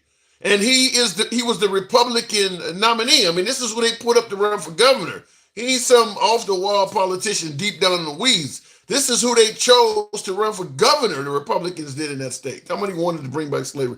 Let me go back to Jesus. Russia and Iran have suffered greatly. That's what we wanted. Alter ego. I did see your comment also. You said by supporting these ongoing conflicts, we have stopped Iran and Russia from funding terrorist groups in other countries. But the problem is the Trump side of the aisle did not want us to have an unfavorable approach towards Russia. Trump, Tucker Carlson, and all these folks, what is her name? Tulsi Gabbard, they've been favorable to Russia. So while you're saying it's a good thing that we stop these groups, and it helped curtail the efforts coming from Iran and Russia, the Trump administration has been somewhat favorable to Russia. I think that's changing a little bit now, but Trump has not been really critical of Russia at all. Yeah, Iran, he's with you on Iran until the sunset, but Russia, he hasn't been very bad. He hasn't been hard on Russia at all. What is that? Says 45 endorsed them. Says, you saying 45 endorsed Putin? And you saying that Trump endorsed that governor, that the the gubernatorial candidate, that black guy in North Carolina. You said Trump still endorsed. Well, Trump went there to campaign, and he was not around that guy. He did not bring that guy to the rallies or anything. Once it came out, the guy was on internet, said he was a black Nazi. I mean, he's like a second coming of Clayton Bigsby, where the guy don't realize he's black. So yeah, Trump disassociated himself from the guy once that stuff started coming out. Yeah, before that he endorsed him. Yeah, you're right. Before that he definitely, any Republican that endorses Trump is probably going to endorse that Republican too.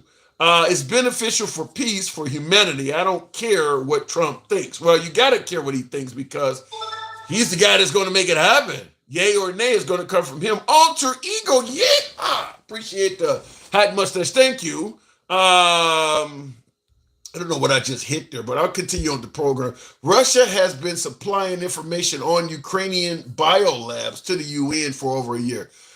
Okay, they got bio. I don't understand the issue. We're going to attack the Ukrainians because they got biolabs, as if Russia and the United States does not. It's the Ukraine. This isn't Iran. The Ukrainians are not a nation known for committing acts of terror. Why can't they have biolabs, or why can't they have nukes? Or we got them. So that doesn't make any sense. Alter ego. Appreciate the graphic. Thank you very much, sir. I don't understand that. It's a difference between saying we don't want the Iranians to have nukes because there's state sponsors of terror. The Ukrainians ain't known for any of that. So okay, they got biolabs. So be it. So do we. I don't understand why that was such a big issue. Those Bears ain't doing so well. No, they're not. They're losing by 17 right now. 14 minutes to go. 20-3. But I got money on the Vikings.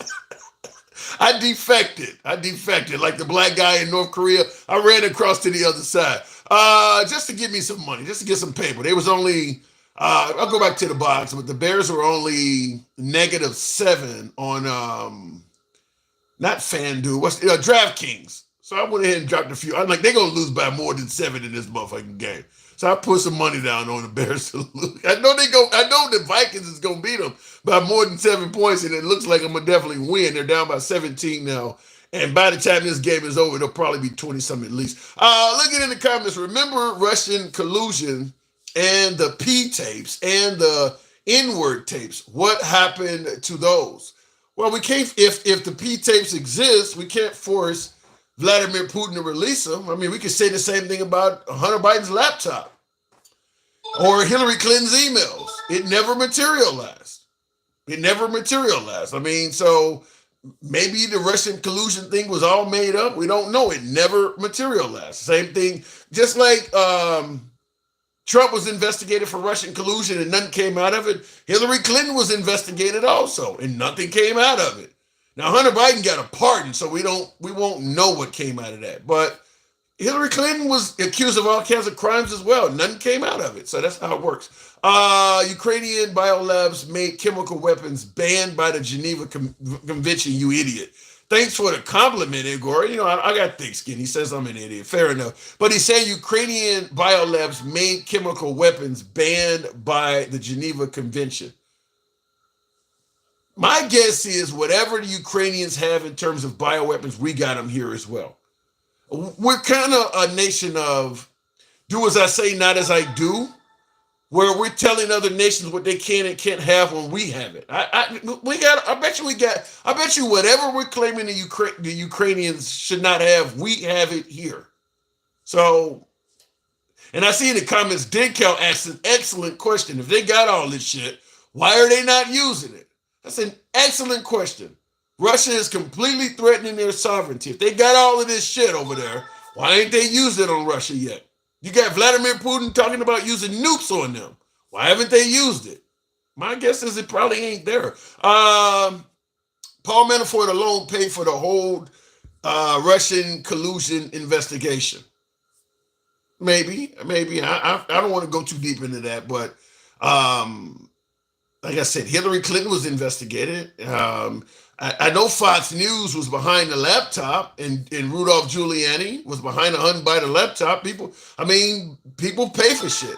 You got right now Elon Musk stating that if any Republican senator tries to vote against any of Trump's picks, like Pete Hegseth or Tulsi Gabbard, the ones that are unpopular, Elon Musk is talking about he's going to fund a primary against any Republican senator that does that.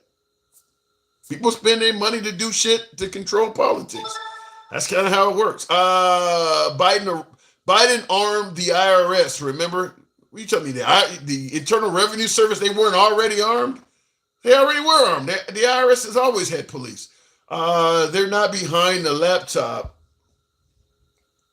Griff, I don't get what you're saying there. Let me go back to the box. I don't understand what you're saying about not being behind a laptop. Continuing on with Jeremy. Good evening, one of my subscribers there. Jeremy, good evening. Welcome to the program.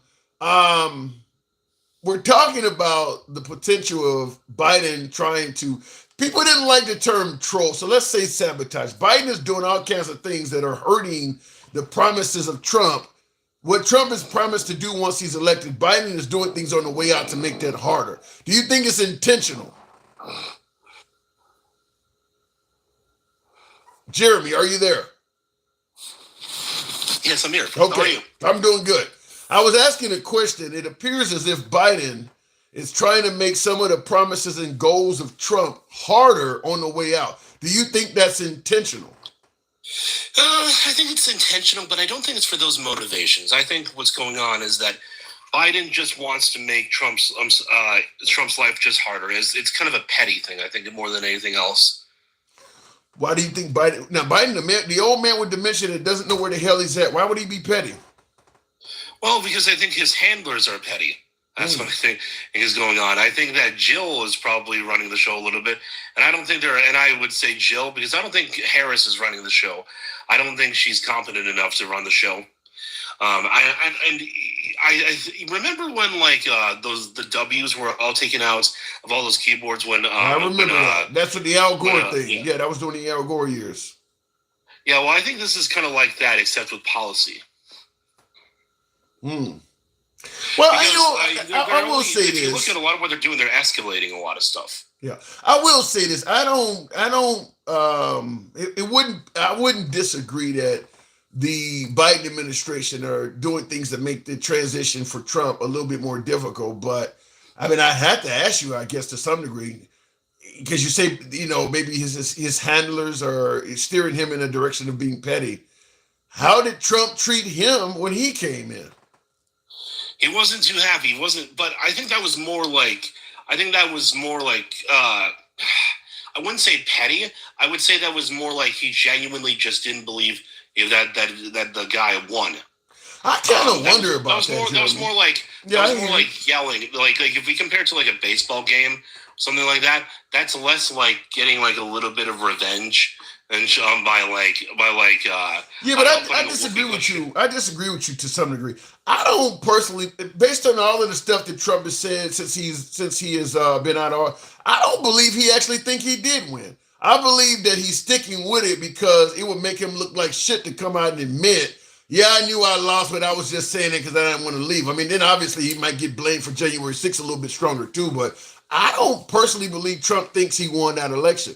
Because at the end of the day, everybody that was around him, I'm talking about Republicans, I'm talking about people that would have actually stayed in power if he won. Everyone around him told him, sir, you lost. I don't think there's anybody on his administration. There's no Republican governors, no Republican senators. Everybody in Washington flat out told him, sir, you lost. Even the third-party organizations he hired to check into it. So if he's saying he won, it almost makes him look delusional. Based on what? Well, there was a lot of suspicion about just how many people came out and turned out to vote compared to other elections, especially for someone who was probably not really that encouraging of a candidate. I can at least see Clinton versus him. But is it a situation where you can look into the election and you believe you won to the point where nobody can tell you anything else? Even if you have people look into it. I believe I won. I don't care what you come back with. I'm going to keep saying it. Is that where we're at? There are some people who are just that hard of losers. I don't appreciate that Trump didn't just drop the issue already. I don't appreciate that, despite it being more MAGA myself. I'm willing to hold his feet to the fire. But then I just think that Trump just genuinely just didn't, and think that he lost. And I think, like, if you compare it to like a baseball game when someone loses, what Trump is doing is more akin to someone to throwing down the bat and saying and cursing out as like the umpire, versus what Biden's doing, which is like sneaking off to like pee in people's cups or something like that. Oh my! Well, when you say Trump, what he is doing is commiserate to cussing out the umpire or whatever. Now, to me, what Trump is doing is going off on the umpire, looking on the scoreboard, seeing that he's wrong on instant replay, and not even accepting that. Because he had plenty of people people who were on his side, as I said, people who would have been reelected themselves, like Mike Pence and folks that would have stayed in power themselves and benefited. They even told him, "Sir, we lost." People that had no reason to lie because they had nothing to gain by lying to him. They even told him he lost and he wouldn't accept it. Yeah, but some people are just that stubborn. Look, I'll tell you something. Okay, when I was a young kid, and when I was a lot younger, like in my early 20s, I'm pushing 30 now. But when I was in my early 20s, I was usually pretty reasonable on most things. But there were just some times where you just couldn't tell me none that would convince me otherwise. Out of my opinion, that's Trump. And, I know Trump's like older, but like significantly older than me. But like, trust me, like there are just some times where I was just that headstrong and emotional. I mean, what's the difference between that and being delusional? If you won't accept the truth, no matter how it's presented to you, no matter who tell you, what's the difference between that and being delusional? It's hard to say.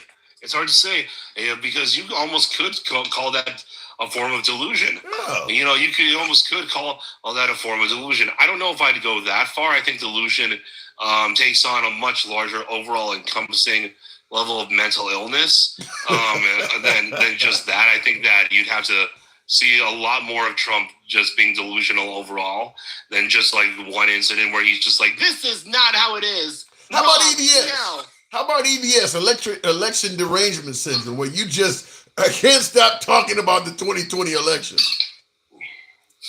There's a little bit of that, but that still kind of goes back to the same thing. It goes back to like, I won and he lost. That's how it is. Like that, it kind of goes back to the same thing. Yeah. Like but again, I think the line is very, very thin, and ultimately, I don't think this is the right way to be doing and having what's going on. I know that was a weird sentence, but I don't think that Biden trying to escalate these conflicts is a good thing, and I do feel like it's an escalation, an intentional escalation. Okay, I need your help on one here. I'm going to plead ignorance.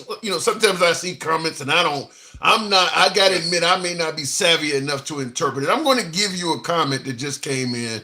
You give me your take on it. And I think it's directed at me, but I think the way it's written, I think it's directed at me, but I'll read it. You let me know. You give me your interpretation. This comes from Mike Kenz, Kenz. He says, this black maggot doesn't know anything that Fox and a billionaire hasn't told him. You maggots have no ability to think besides what a billionaire tells you how to think. What is he getting at? You know what? I think that is directed towards you because I'm not black. Okay. So that wouldn't really. But I'm not a maggot. I don't eat dead people. Yeah, you're not pro MAGA. You're the one, So either he needs an eye color chart, or he thinks that the handsome liberal, it's in the name, is somehow is like a white guy, for Trump or whatever. I don't know, or a black guy for Trump, I guess. But he actually spelled, usually when people are referring to Trump supporters as maggots, MAGAT, this person actually spelled it right.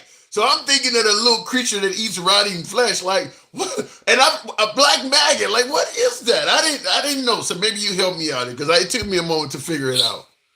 Who knows? Maybe he thinks I'm black. or he only hears my voice. Right. I don't know. All I know is it definitely sounds a little racist. Yeah. Yeah, it kind of caught me that way too. Like, what the hell are you talking about? But I know, but okay. So maybe we both had a little bit of an issue with it. So, Yeah. so continuing on though, I was also talking about the fact that we had another school event today in Madison, Wisconsin. I know. Yep, I'm from Wisconsin, so I knew about that. Really? Yeah, I heard about that. Have you heard the death toll? What is the death toll? I know that there's at least one teacher that's dead. I know that. I know the shooter's dead. Okay. I think that there's like 7, something like that. 7 deceased. Do not quote me on that though. I could easily be wrong, but I do know that the teacher and the shooter, one teacher and the shooter. He took out his teacher. Damn. Wow. Yeah. Now, the question I was asking in regards to this topic is, do we care? I mean, this happens all the time. We issue thoughts and prayers and we move on. Do we actually care about kids losing their lives at school? I gotta admit, when I heard about it, I felt really sad, but I didn't feel as sad as I usually would about tragedies. And I guess in a way, there is a little bit of an apathy. There is a little bit of a loss of emotion because it's kind of common. Now, does that make it okay? Absolutely not. Emotions are illogical and irrational. If emotions were rational, we should all be crying every time this happens. We should be crying every time someone gets hit by a car, unjustly. Yeah, but I think in a way we have to kind of almost like repress some of these feelings because otherwise we can't get through our days. Well, okay, I get that you need to remain stoic, but I'm asking, do we even get the appearance that we're concerned about it? I mean, like, do we do anything at all to try to prevent this from happening again? I think we should, but I don't know if our society. I think the people, the average person on the street wants this to happen. I think the people in power, I think that they want to use it too much as an issue. As a former homeless person, I know what issues the government and the people in the government and care about and don't care about. Homelessness, they don't care about. They just want to use that as a talking point. You wasn't homeless in Wisconsin, were you? No, I'm about to say, man, that's brutal. So, well, I was homeless in Washington State. It's not much better. It was still right, pretty cold. No kidding, right? Wow.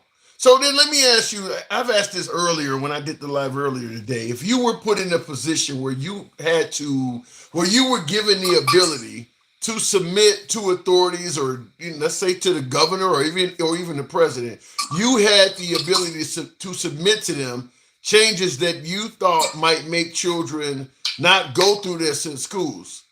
What would you submit? What would you recommend so that our children in this nation, which seems to be uniquely American because kids aren't getting shot in other schools in other countries, but what would you suggest to make our children safer at schools so that they're not worried about getting popped? Well, there's a few of them. One of the things I want to do, and I don't know the exact policy that I would implement, but it would be a policy to make sure that people are actually socializing more. I know that sounds like a weird policy to have, but here's the thing. Look at every single one of these people and their profiles. Oftentimes, these are not people who were popular at school, who had any kind of social life. These are loners who probably were a little bit off, and usually they came from really, really bad homes. I would want people to actually have, I don't want to name the guy, but the one who did the CEO. There's only one that was like mentally ill who was off his rocker, which was Sandy Hook. Well, hold on. I agree and disagree. I do agree that most of these people who have done this are social butterflies and they're not very popular. Even the guy who took out the CEO of United Health was estranged from his family and kind of a loner when he did that. But the idea that they come from broken homes, and that part is not true. Many of these folks come from middle class or even wealthy background, including the guy who took out the United Healthcare CEO. They came from a wealthy family.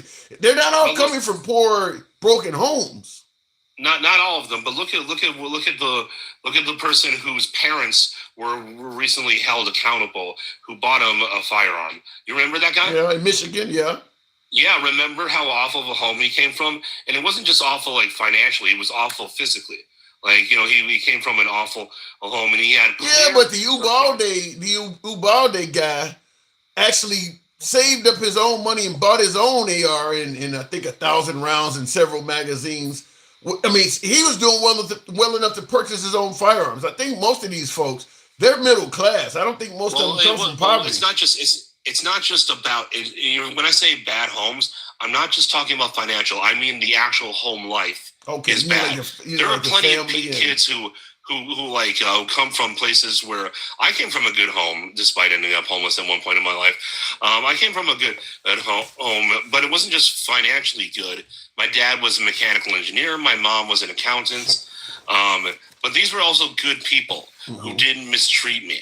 A lot of these kids come from very, very rough, bad backgrounds when it comes to how they're treated by their own family, and they have bad social lives too. And when look at Maslow's hierarchy of needs, when we don't have these needs met, we tend to turn inward or to isolate. Okay. And that's okay. So you mentioned having children socialize more, and for a lot of reasons, people agree with that. But give me another one. Another one would be we have to make these places hard targets. You see, well, notice how where are the places that get hit it's most in American society? It's oftentimes places that are soft targets. And a school is absolutely a soft target.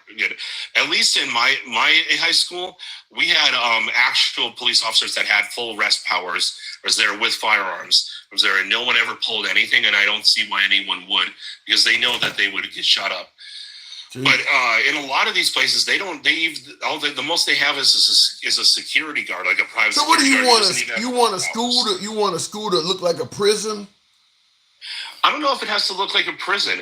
I think it can look pretty normal, but with some extra security. It ain't gonna look normal if you make it a hard target. You're gonna have fences around it, maybe barbed wire in some cases. You're gonna have metal detectors and bulletproof glass. You're gonna have cops or armed people. It ain't gonna look normal. That ain't normal how a school normally looks. Well, I mean, listen to people like JD DeLay. You know who that is? You know that TikToker? No. He's a former convict who talked about how, when he was a criminal, he wanted more gun control because it made it more likely that you're going to see people, you're going to be able to break into people's houses and they wouldn't have a firearm to defend themselves. Criminals are genuinely afraid of people who have firearms. You don't need barbed wire. You don't need a lot of stuff. You just need people who are trained with firearms to walk to schools. And I think a lot of schools, especially in their city, probably already need police there anyway, just to control the kids that are there that aren't going to. And see, that's what the problem is that if you put police in schools, as opposed to them defending against a mass casualty event, what's going to happen is children going to be getting arrested for a lot of other shit, maybe drugs, fighting. I mean, the police are going to have a heavy-handed approach, and more children are going to get arrested for other stuff than anything. Because most schools will never have one of these events. In terms of a school shooting, 99.9% of schools in America will never have that. This is something that rarely happens in terms of the sheer number of schools here. So. Are you saying we shouldn't arrest kids who are trying to sell pills and crack and weed to their friends? No, you certainly want to do that, but coming out of high school already with your history, with your future ruined because you got a felony on your record. Some people would say, I mean, it's a 6.5 dozen or the other type deal. I want bad people to be arrested, but I don't want to ruin children before their lives have even started because of something they did when they were 18. Because if you get a felony on your record when you're 17, 18 years of age, you can still be paying for that when you're 40. So you're literally trashing a person's whole life for something that they may have long repented from. Yeah, I know, but the thing is, I think there could be programs in order to work some of this off. I think and judges have a lot of leeway, especially when it comes to sentencing, to what they charge, to what you're charged with. So do prosecutors, and I think that there are plenty of ways to give someone. There's no history of that happening, though, Jeremy. I mean, you're right. Judges have always had a lot of leeway, and they've been getting tougher and tougher and tougher on the juvenile population. They haven't been getting easier. Back in the day, you get caught driving without a license or something, the police would tell you got to go home. You get caught drunk driving, they throw the keys in the grass. Nowadays, if you do something that is arrestable, the cops arrest you. They don't let you go with any damn thing anymore. Anything you do that can lead to an arrest, they generally will arrest you. Yeah, but think about what about the other kids at that school who might have like those kids as a bad influence. You know, like there's like been plenty of studies that show that in most social situations, especially amongst young people, they refer to the bottom denominator when it comes to that person's behavior. So the worst behavior that is allowed in any school is oftentimes what everyone defaults to, like whatever the most you can get away with is. And I don't disagree with that, but I'm just simply saying if you put police in schools with arrestable powers, the overwhelming majority of the people that get arrested are going to be students. It ain't going to be a bunch of mass killers. They're going to be arresting students every other damn, especially in some of the badder schools. You'll have schools where 5% of the students graduate with an arrest record, or they drop out with an arrest record. I don't know if that's actually a good thing for society. I think it is. I think it needs to happen because, at some points, like, what about when they get older and they've never faced those consequences beforehand? Well, if they do it in a manner where, like I said, it's not following them around until they're 35, 40 years of age, maybe we could agree on something. No, I agree with that. But in our society, we've shown that we don't like people that go easy on felons. We want people to go tougher on felons. Any liberal, you hear this about liberal cities all the time, how they're softer on crime and they need to be tougher. We want people to be tougher on crime. Yeah, I do. And I agree. And you know what? I think one of the things we could do is have a lot of these punishments be punishments that are really hard in the moment and aren't going to follow you. So like maybe like work, like one of the punishments for kids that do bad things in school could be actually like physical labor around the school or something like that. Some kind of punishment that is really, really sucks right now. So they won't want to do it again because they don't want to get in trouble again, but it doesn't follow them as much. All right, so before I move it on, in regards to the actual topic, though, so you think putting police in schools would reduce the number of mass casualty events? I do. And, I know a lot of people say, like, well, why don't we just ban the firearms? Well, for one thing, people can build their own. That's been happening for a long period of time. But why? There's a lot of countries out there, first world countries out there, where you cannot get your hands on a firearm. And there are not these huge instances of citizens building their own firearms and doing this stuff. Why aren't they doing that? Because people say if you ban firearms, they'll find another way.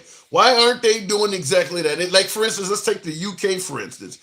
There's not a lot of people getting shot with homemade guns.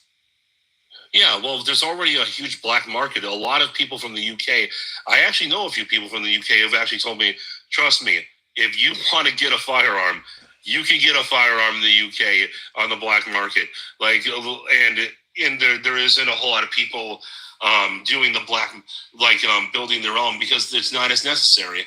There's a lot of people. First off, a lot of illegal weapons trade hands on a regular basis. Right. So you might have like one firearm trade like 5 hands to commit the same crimes.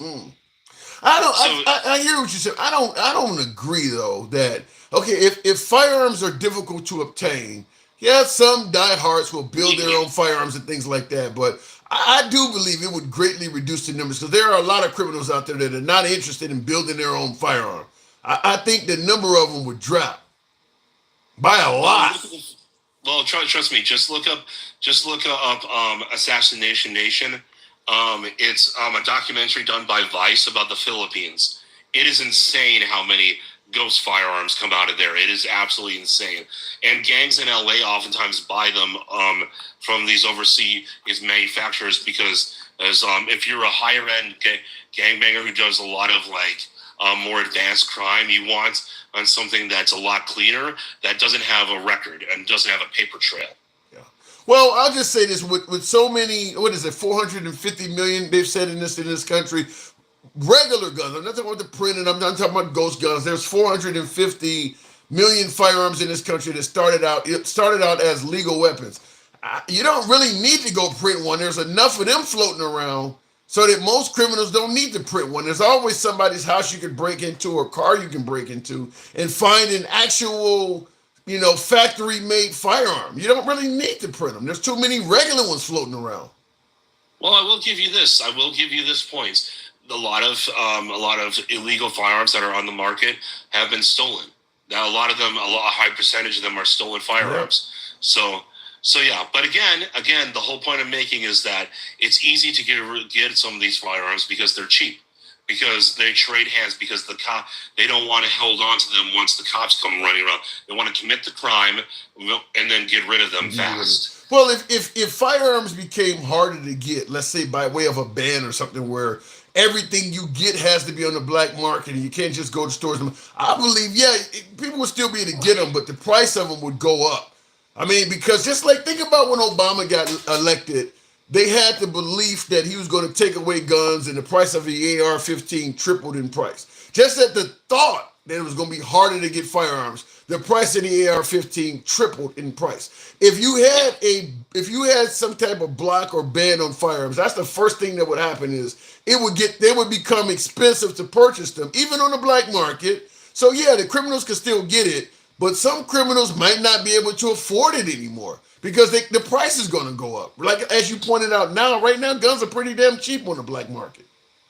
Right. And actually, you're not entirely wrong about that. There was an episode of Underworld Inc., which is a Nat Geo show, that actually talked about that in California, people can't get them, so they come to the illegal distributors that can charge a higher price. Yeah. But you got to remember, if someone is really wanting to be a criminal and they want to do those things that are bad, they're going to pay whatever price it takes. Yeah, but a school shooter, that's how they make money. Yeah, but a school shooter, which overwhelmingly seems to be students of those schools, they ain't going to be able to meet that price. Like what happened in Madison today. That child, if the price of firearms shot up, that child, if their parents didn't leave that damn thing around, that child wouldn't be able to do that. Well, you just never know. There's always a way that people find and ways to do this kind of stuff. Again, here's the thing. I think that we both want the same thing: less dead kids, right? Yeah, but we're not doing anything. That's the problem. Everybody's saying we want to, because we know thoughts and prayers ain't worth shit. That ain't gonna stop this. So what are we actually doing to actually address it? I don't see anything being done. Right, but that's mostly politicians. I would say the left and that's the where right it's going to come from.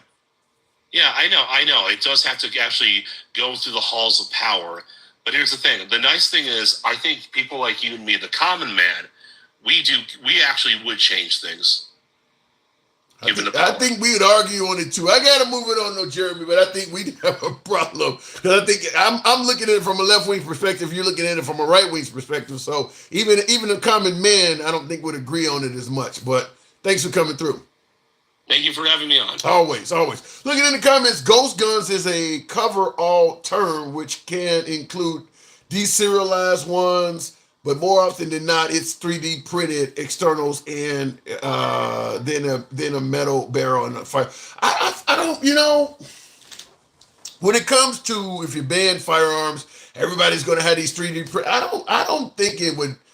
In time, it could get there that way. But like I said, I do believe if you had some type of serious ban on firearms, like for instance, my last guest said, what he said about in the UK, they have a black market. So if you want a firearm, you can get one. Yeah, but I bet it costs a fortune. Like when I lived in Australia, the same thing existed there. There were what they call biker gangs or bikies or something they call them. Same thing, like the Hells Angels and shit. Like if you want a firearm in Australia, you can get one. But it costs a fortune. The average street thug is not going to be able to afford to get one. There are people that are from the criminal element that have firearms, but they're not out doing little 2-bit robberies and shit like that because a gun is worth more than what they're taking.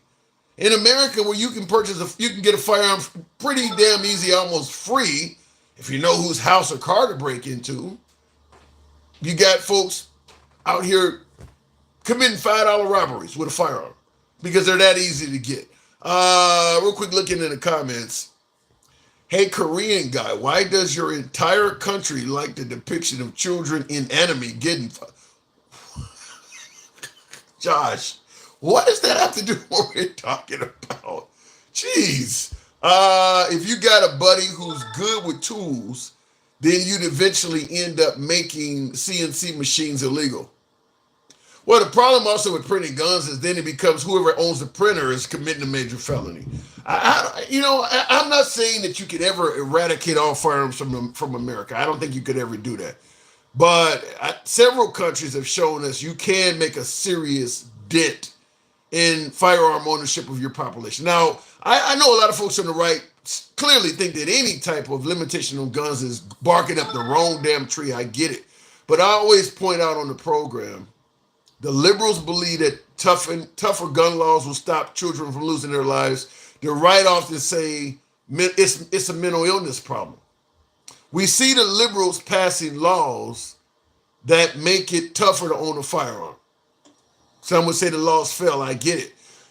We don't see the right doing anything about mental health. I'm not aware that the right has really done anything to address the problem that they admit is what's causing kids to lose their lives.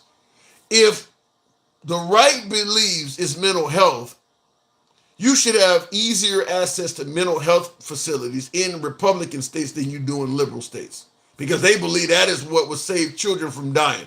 I'm not seeing that.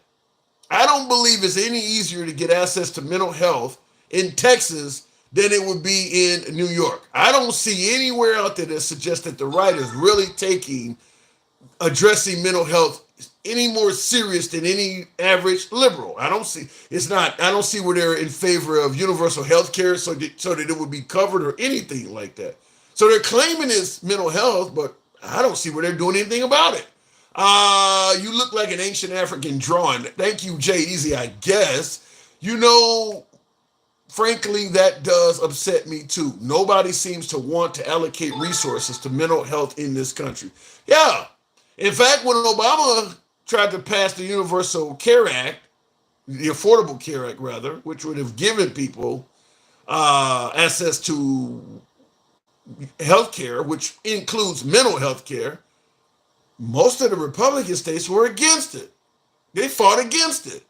So the same people that are telling you it's a mental health issue are on record as fighting against making it easier for you to access mental health. That doesn't make any sense to me. That doesn't make any sense at all. Let me go back to the box. They're not an old goal, does it say?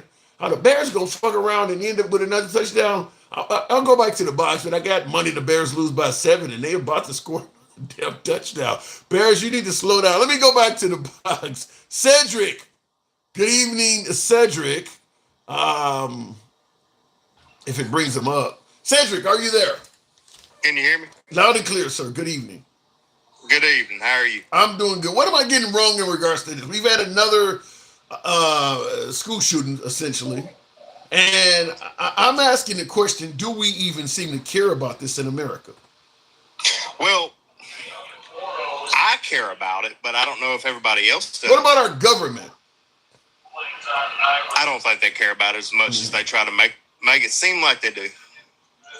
Now you said, you started out by saying you care about it. So let me ask you, just like I've asked every other caller, if you were given a task that you had to write a report and submit methods to reduce or address this problem, you had to submit that to, let's say, the governor or mayor or president. What suggestions would you submit that might end or at least limit this problem from happening? Well, I mean, it's a touchy subject. I think the country has steered so far from where we used to be in the past. In what way? This stuff didn't happen back in the day. True. But now, today, everybody feels so entitled to the free world that they can do whatever they feel the need to do. Okay. So what would you submit to address it? I think we need to go back to some of the old school ways, man. I think we need to get off of letting everybody do whatever they want to do. Every time somebody hollers, this ain't right, this ain't fair, there's a new law that comes out that lets them do whatever they want to do. And there's no rules and regulations to anything anymore. We're back at the Wild West stages at this point. So what do you say? More government oversight could save children in schools? I do feel like, yes, a little bit more government control, a little bit more hard crackdown laws and regulations on stuff would fix this. Give me some examples of these laws and regulations. What do you think is not being done now that should be done? I'm trying to figure out what you're talking about. Your last couple of callers or whatever, you talked about gun control and things like that, and where you can get off the black market and what you can do with this and what you can do with that. Right. Okay, so laws have gotten softer, in my opinion, on gun control. And I'm a Republican. Now, am I a gigantic Trump supporter? No, sir, I'm not. But I am a traditional Republican. Mm-hmm. One thing I do not agree with is you have people who get caught one time or two times with a stolen firearm or something like that, and it's almost like the court system slaps them on the wrist and puts them on probation and tells them, hey, don't do that again. But here they are again, and then you slap them again on the wrist. And no, do something about it the first or second time, and maybe some people will start to realize that, hey, you have to be disciplined. Yeah. But I understand the tougher on crime approach with people who are, felon in possession or something like that. But you do realize that most of these school shooters, they're not felons. They're not people that would get caught up by any of that. Let's say they had a mandatory 15 years. If they had a mandatory 15-year prison sentence for everyone that was caught with a firearm that, they've already been caught, as you say, I don't think that would stop any of these, because I don't think any of the shooters have done that. No, I don't either. I don't think any of these people go in to do these school shootings and think about the consequences afterwards. No, what I'm saying is your issue where you're talking about people who are not properly punished or they're getting slaps on the wrist. I'm saying that people that are doing this are not that type of person. They're not people that have already been in court for, possessing an illegal. Most of these guys are doing it with legal guns that their parents own legally or guns that they own legally. So illegal firearms are not what's being used in these events. Yeah, but these people that do this stuff, I think it boils back down to some callers that you had on earlier today was talking about it, and I think it goes back to entitlement. That these people, they don't care. I believe that. Well, yeah, they don't care, but at the same time, they're what you say. Well, they're middle class. Oh, they come from wealthy families or something like that. Yeah, but they come from wealthy families with no discipline. Mm.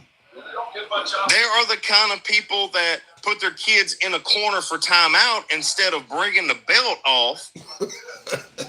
Yeah, somebody else said that. A good old-fashioned ass whooping would help. Yeah, you got to bring back some of the old school ways in this country. I feel like that's one of the biggest things that this place needs. Mm. I'm a younger man, Tim, and I come from a daddy. I'm a mixed man, and I come from a daddy.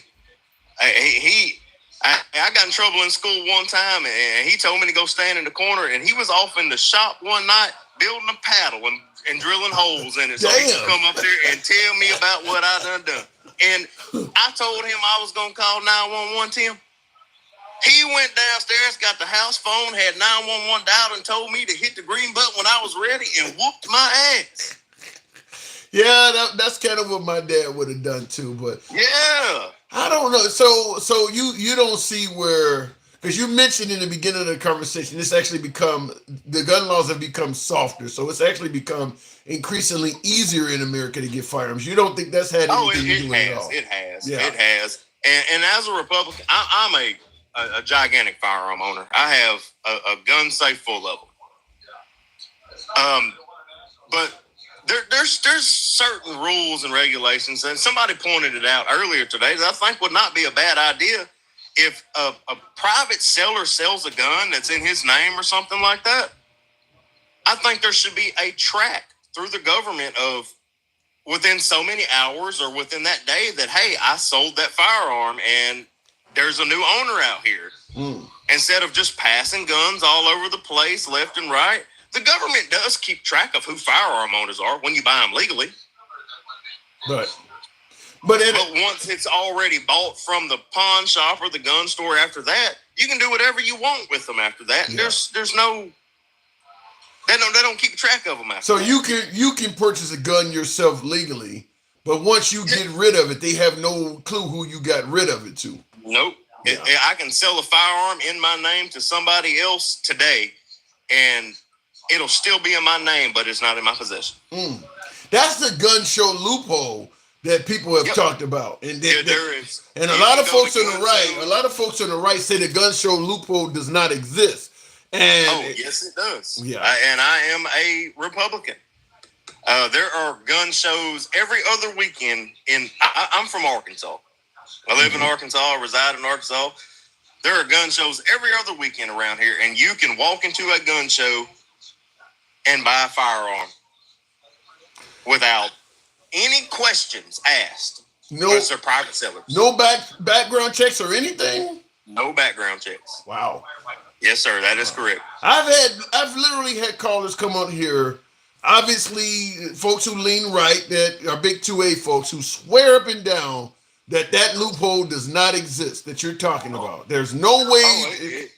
It definitely exists, and I don't think getting rid of gun rights, the Second Amendment, is the right way, but cracking down on things like that is a big deal. Yeah, because firearms should not just be freely bought out here.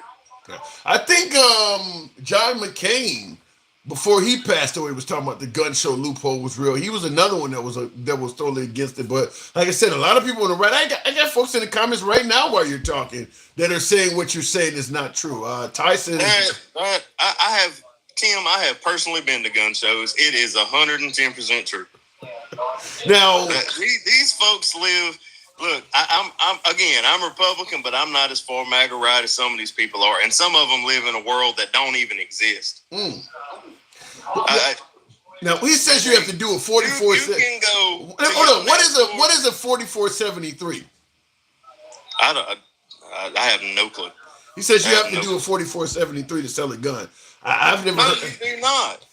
Tim, you can walk to your next door neighbor's house right now. He's got a pistol for sale, and you can give him $200 and buy it. There ain't no questions asked. Yeah, and that's legal. As long as it's illegally, as long as it's not used in a crime, it's legal. Wow. So there's nobody's gonna ask any questions about it. Yeah, and that's the thing, because when I lived in Chicago, we would, I lived on the south side of Chicago, rather. We had folks who would go to, because Chicago does have a history of having some restrictions on purchasing firearms. But you could go to Indiana, which is only like a 10-minute drive, and it's a Republican state, and their gun laws are very relaxed. And a lot of people from the criminal element knew people, that legal gun owners, that would go to Indiana, go to one of those type of shows, buy a heap of weapons, and then they just come in, hand them out to criminals. Now, at that point, they can say they're stolen or whatever. It doesn't matter. It doesn't matter. The criminal wants a gun. Now, he doesn't have a right to own a gun anyway. So if the gun is stolen, it doesn't mean a damn thing to him. So if the guy goes over to another state and buys a firearm and sells it to a criminal, that is how they were getting them in Chicago. Now, people would, no, they're smuggling me in through Mexico. You don't need to do that. You can do what you're talking about right now. If you're in Chicago and you want a black market gun, you don't need to smuggle some shit in through Mexico. That makes no sense. Well, there are probably guns that are struggled into. Yeah, there are. And those are made here. Mexico's not making guns. No, United States is probably one of the largest manufacturers in the absolute world of gun manufacturing. But most of the guns, yes, that exist on the streets in the United States of America are bought on the streets in the United States of America. There's no ways around that. Yeah. Well, I'm telling you, I get a lot of folks on the program that swear up and down they're being smuggled in, they're being printed. But my notion is, if you take a gun out of the hand of a criminal, the overwhelming majority of guns that come from criminals are either purchased, found, or stolen from legal gun owners. They either bought it from a legal gun owner, like what you and I are talking about at gun show loopholes, broke in somebody's house that owns it legally and stole it, or somebody who owned a legal firearm moved or something and forgot they left one in the attic or something, and they found it. That's where most of the criminals are getting their weapons. They're buying, stealing them, or finding them from legal gun owners. And we always hear Correct. that if You'll have a pawn shop robbed in your local town, and there's 15 firearms missing. Yeah. Well, where do you think them 15 firearms ended up? They ended up on the street. Yeah, and that's what they always say. If you ban guns, the street are always no, but they don't tell you the street isn't making guns. The street is the street is being supplied guns by legal gun owners. Legal gun owners are at the top of the pyramid, giving everybody everybody on the street that have illegal weapons. The overwhelming majority of those firearms came by way of a legal gun owner. And that's what they don't want to tell you. They tell you the street is doing it. No, the street ain't making them. The street is getting them from people like you and me. Well, you had one on here earlier in the comment section that was hollering, when a crime is committed with a gun by somebody who doesn't own that gun, that the owner of the gun should be charged too. So you mean to tell me I have a firearm in my truck right now? Mm-hmm. I always never leave my house with one. The world's too crazy. It's too crazy out here. You pull up at the red light, somebody shoot you. Yeah. But he said that the owner of the gun should be charged too. So you mean to tell me my truck's sitting in my driveway right now, somebody comes over here and steals my truck and drives off with my gun in it, I should be charged for that? I'm torn on it because I do believe there should be a better requirement in America to keep guns secure. We pretty much have no law requiring. I think there should be harsher punishment for the ones that are committing the crimes initially. I don't disagree with that, but the lack of security on firearms does give them the ability to do that crime. I mean, we do know that in certain neighborhoods, if you break in a house, right behind the door, it's going to be a shotgun. Under the couch, it's going to be a rifle. On top of the refrigerator. You already know where they at. You already know where they at. Tim, I got a shotgun beside my bed, a pistol in the kitchen, a pistol in the truck. These people crazy out here, man. Yeah, but you're not at home all the time there, Cedric. So somebody goes to you. And if I'm not at home, I got a pistol with me wherever I go. That ain't what I'm saying. What I'm saying is if a person watches you leave your house, as long as they avoid you and make sure you're far away, your home is an arsenal that somebody can collect. Your home is... You are 110% correct.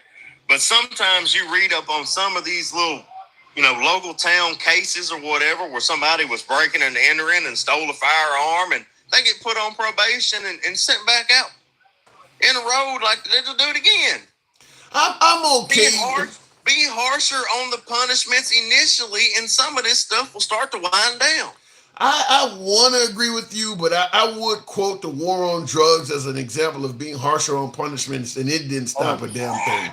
That didn't. If you don't address why people actually are taking up firearms and going out to do bad things with them, I don't think just being tougher on crime is going to do it. I mean, if somebody, for instance, let's say people are doing it so they go ahead. So, Tim, some of these people, you said why they're taking the firearm. Yes. Some of these people, as a mixed man, some of these people, and it's not the black community, it's not the white community. Some of these people out here stealing guns, especially these young kids these days, because they think it's cool. Mm. They think it's cool to have a Glock in their waistband. They find that hey, that's the way of life. That's cool. Ain't nobody gonna mess with me no more, because I robbed old Hank's house down the road. Well, I mean, but what about Hank's house? What about the requirement that you should keep your weapons secure? Well, Tim, if somebody kicking my door in at 2 a.m., if I got my gun locked up in the safe, how am I supposed to get to it? Does it have to do you have to have one in every room though? Hey, I might be taking a shit in the bathroom when they kick the door in, Tim. You gotta be. I knew you were gonna say that. I knew you were gonna say that. You gotta be ready. They're too crazy out here, man. Is America that fucked up that you can't even take a shit in your own house without needing a gun in the bathroom? What about a good alarm system? What about a strong door? Yeah, alarm system ain't gonna keep you from somebody coming in the door with a gun himself. What about a stronger door then?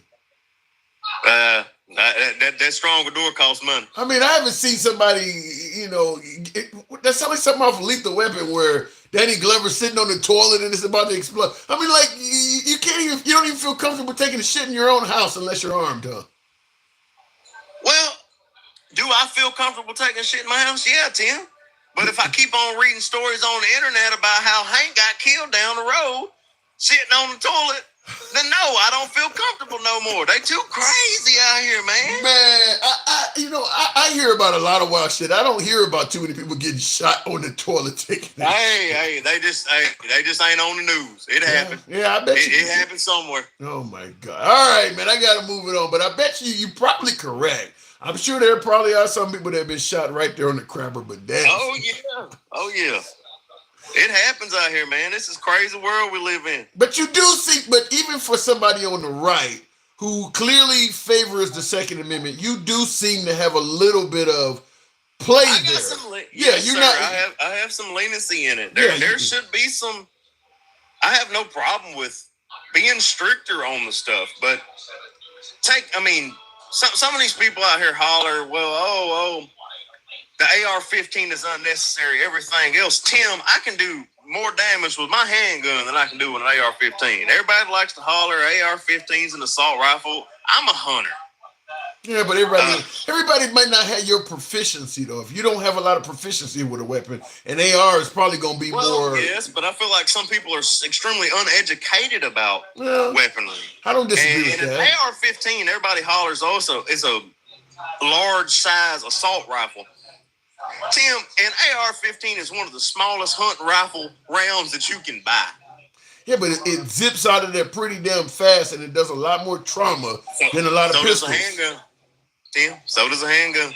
You telling me a round from an AR is no more damaging than the average pistol? Oh no, sir. A 40-45 caliber pistol do just as much damage as an AR. Yeah, but damn, you picking the biggest pistol they got. No, they got bigger ones than that, Tim. They got bigger ones than that. Well, yeah. What do you hit him with a 50 or a Desert Eagle or something? I mean, that's a big ass pistol. Now, my average carry gun is a 9mm, and I can do just as much damage with a 9mm as I can an AR-15. All right. And that 9mm holds more rounds than that AR. Mine does. What do you got under that 9 to do that? Don't ask too many questions. But again, I protect my household. It's gonna be protected. You got a 9 pistol that's carrying more rounds than an AR. Tim, they sell 9mm off the market without any sort of extra anything that'll hold 20 bullets. Yeah. I'm going to admit I'm not totally, even though I carry, I'm not that savvy on this shit at that level. So, all right. I don't know. The whole gun on the crapper thing kind of threw me for a little bit. I got to move it on, man. All right, Tim. All right. Good talk, by the way. Good talk. Come on back anytime. You too. Angie says, makes no sense. Criminals don't make cars, but they can steal or use them to go on high-speed chases and commit crimes. Should we stop making cars? Well, no. Interesting point. And I brought this up in our earlier live, and I saw you ask me, Will, what happened earlier. I had to step away. My device, one of them froze, and I just turned it off. I had to step away there, Will G, earlier. That's what happened. You asked, when you say, though, because criminals can access vehicles, and take the police on a high-speed chase, should we stop making cars? No, I don't think you should stop making cars, but I brought this up on the earlier live, is that we have done a lot to improve we've done a lot in regards to the handling of vehicles since the vehicle was the car was invented. You look at the Model T compared to cars now in 2024, all of the safety precautions, we've changed the way we make tires so they can stop quicker. They've added analog brakes, airbags to protect the passengers. Seat belts weren't around in the beginning. Crumple zones. I mean, there's like a million different things we've done to cars to make them safer since cars were invented. We've done nothing with firearms. Nothing. No laws. We've done nothing with firearms. That's the difference. That is the difference. Now, obviously, a gun is a right, a car is a privilege, but we've done nothing with firearms to address the fact that just like the Model T, you may have started out with the Model T, but now you can get your hands on, a semi. You can get your hands on cars that are considerably more powerful than a Model T ever was. Ferrari, whatever you want, you name the horsepower, you name the weight of it, the size of it. You can get a car that is considerably more bigger, dangerous, and powerful than a Model T. And there are all kinds of rules that have been put in place because cars have become more powerful, heavier, faster. You look at firearms, which also have become more powerful, heavier, and lethal. And we've done nothing to address the fact that they are. When the Second Amendment, think about the quality of a firearm when the Second Amendment was passed. You didn't have anything that was automatic or that could hold, as my last caller was talking about, 20 rounds in your hand, semi-auto. You didn't have any of that stuff.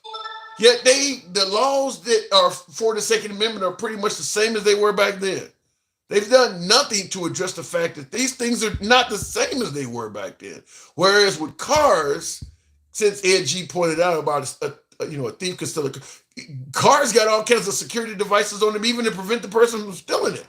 There are even stuff like that, alarms and, you can ignition disables and all kinds of shit. They've done nothing, absolutely nothing with firearms to address the changes of technology and all of that over the years.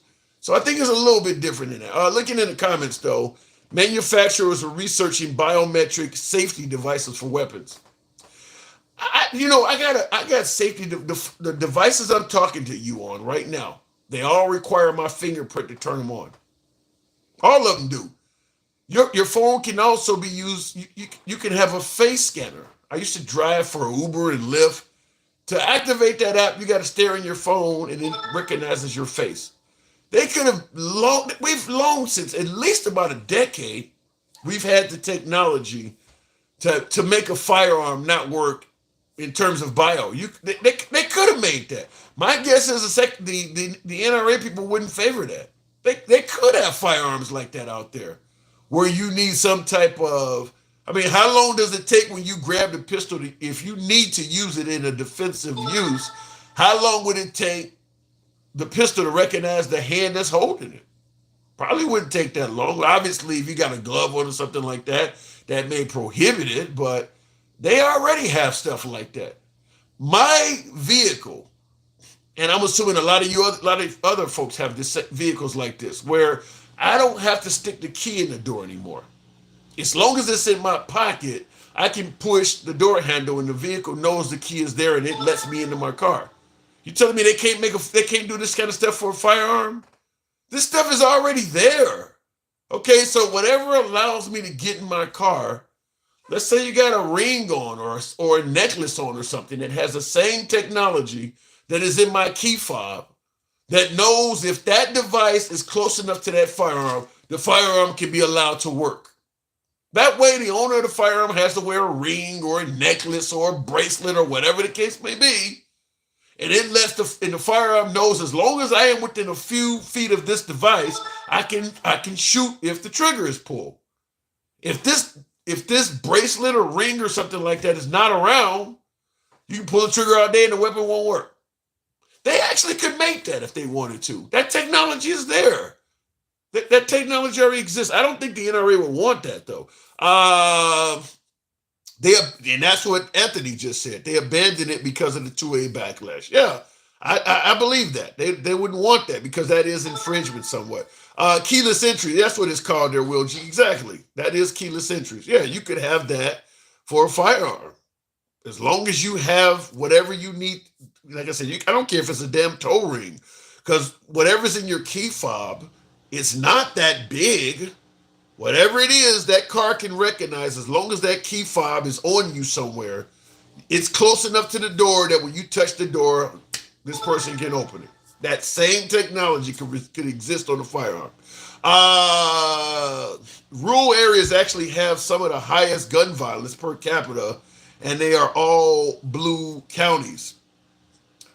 I don't buy that. Rural area, he said rural areas have some of the highest gun violence per capita, and they are all blue counties. Most rural areas are red. I don't know if I buy that. I'd have to see more on that. Again, signal jammers will fuck you. So not only are the criminals coming in to rob you, now they're coming in with a signal jammer on them. How close to the key fob would you have to get to jamming with a signal? I mean, look, no matter what you do, there's always going to be somebody that'll foil you. Okay, so a person coming in with a signal jammer, that's the equivalent of somebody breaking in your house with a bulletproof vest on. Yeah, there's always a way to thwart what you're doing. But the average person is not going to be going around with a signal jammer on to do that. That's just like the average criminal is not wearing a bulletproof vest.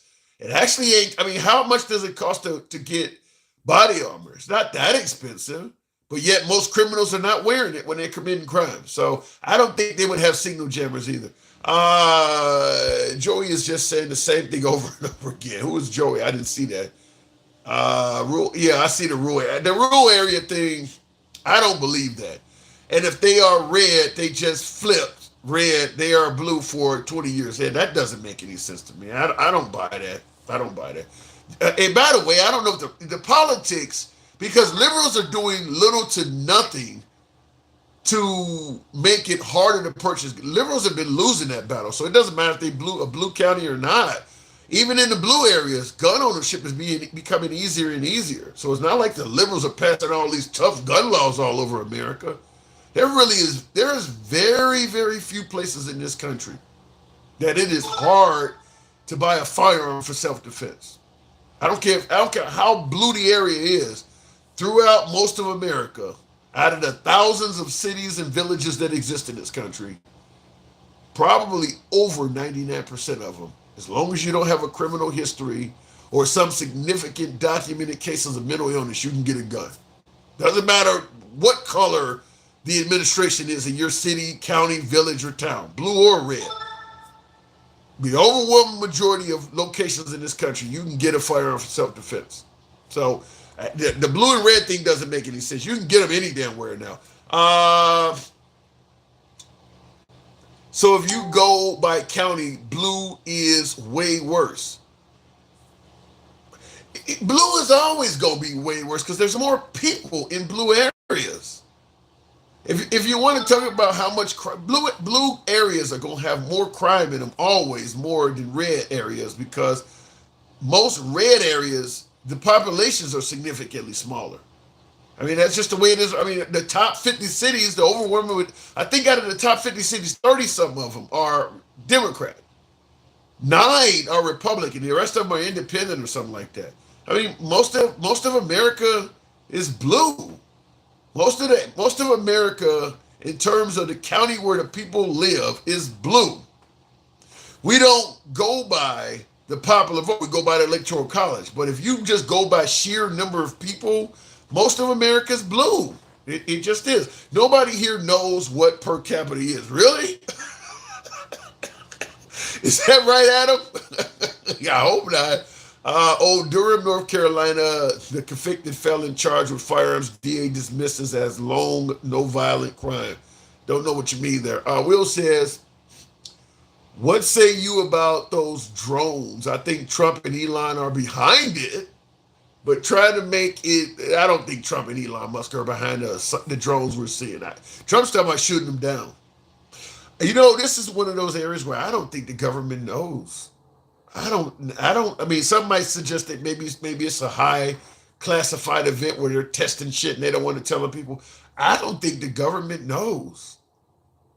But it's hard to imagine there's some citizen doing it because there's so many of them, and the size of them would make them very expensive. It's something to be concerned about, in my opinion. I don't want to say I'm frightened about it, but the government, let me just say this, and I know my liberals may hate me for saying this. The drones is a situation I think Trump would be a better president for.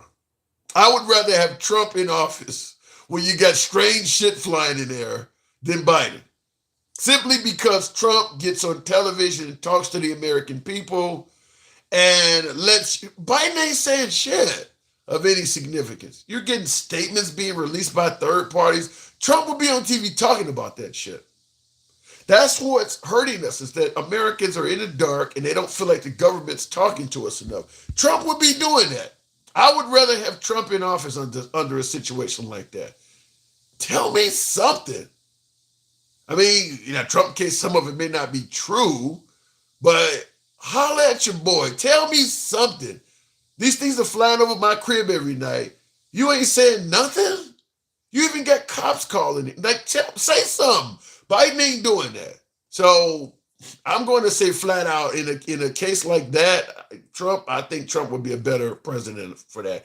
I really don't think the government knows. I don't think they know what they are, Will. I just don't. This is where, to me, the Biden administration looks bad. You got to get out in front of this.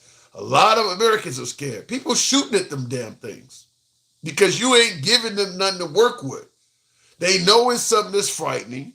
They're hearing some people in positions of power, like cops and shit, saying that these things are coming in off the ocean. So it's not just a bunch of crazy lunatics. People in power, military people are saying they've seen these things.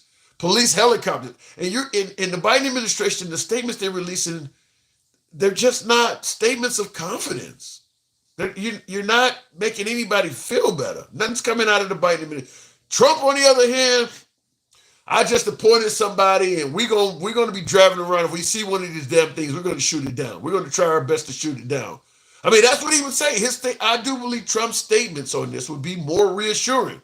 Even if they weren't true, we don't know. But I think his statements to the American people on something like this, like what he said, these things should be shot down. He said that, I think, on the internet today or this weekend. Either the military should say something, or these things should be shot down. That was a flat-out statement from him. I agree with that. I actually agree with that. Either tell us what these damn things are, or tell us what you're doing about it. Biden administration has been very flaky on what the hell's going on. So, and like I said, you got cops and people coming up to their own conclusions because of Biden. Same thing with the balloon going over America. Trump wouldn't let that happen.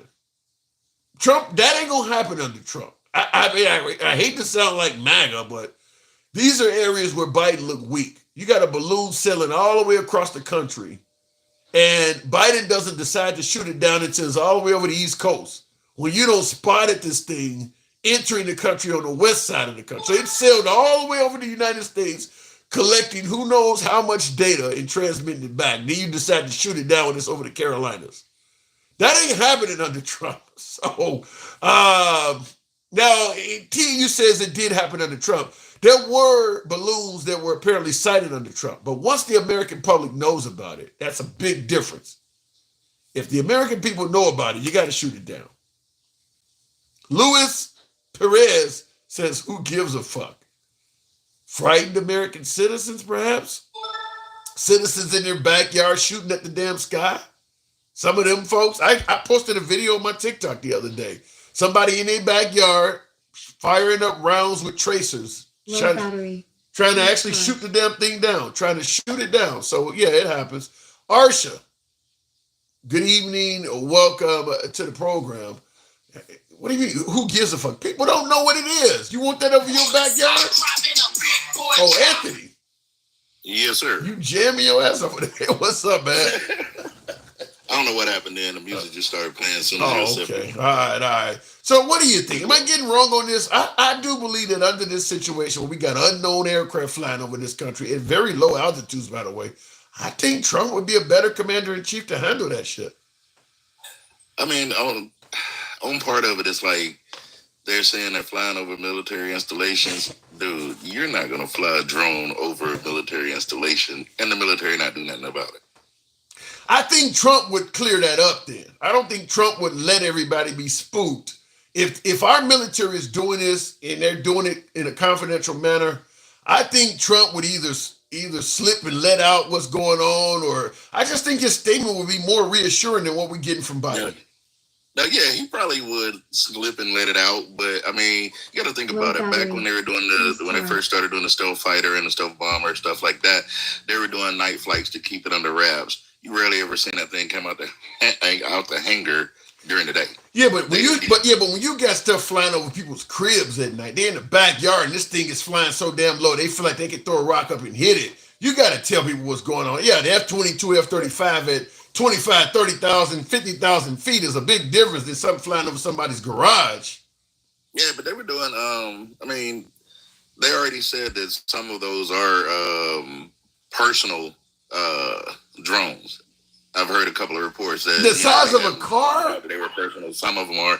Well, I know a bunch of guys that got remote control airplanes. I know one that has a mock of a C-130 Hercules. Man, that damn thing is the size of my car. Yeah, but you don't fly that at night. Oh, yeah, he flies it at night. Really? In Atlanta. Wow. In Atlanta.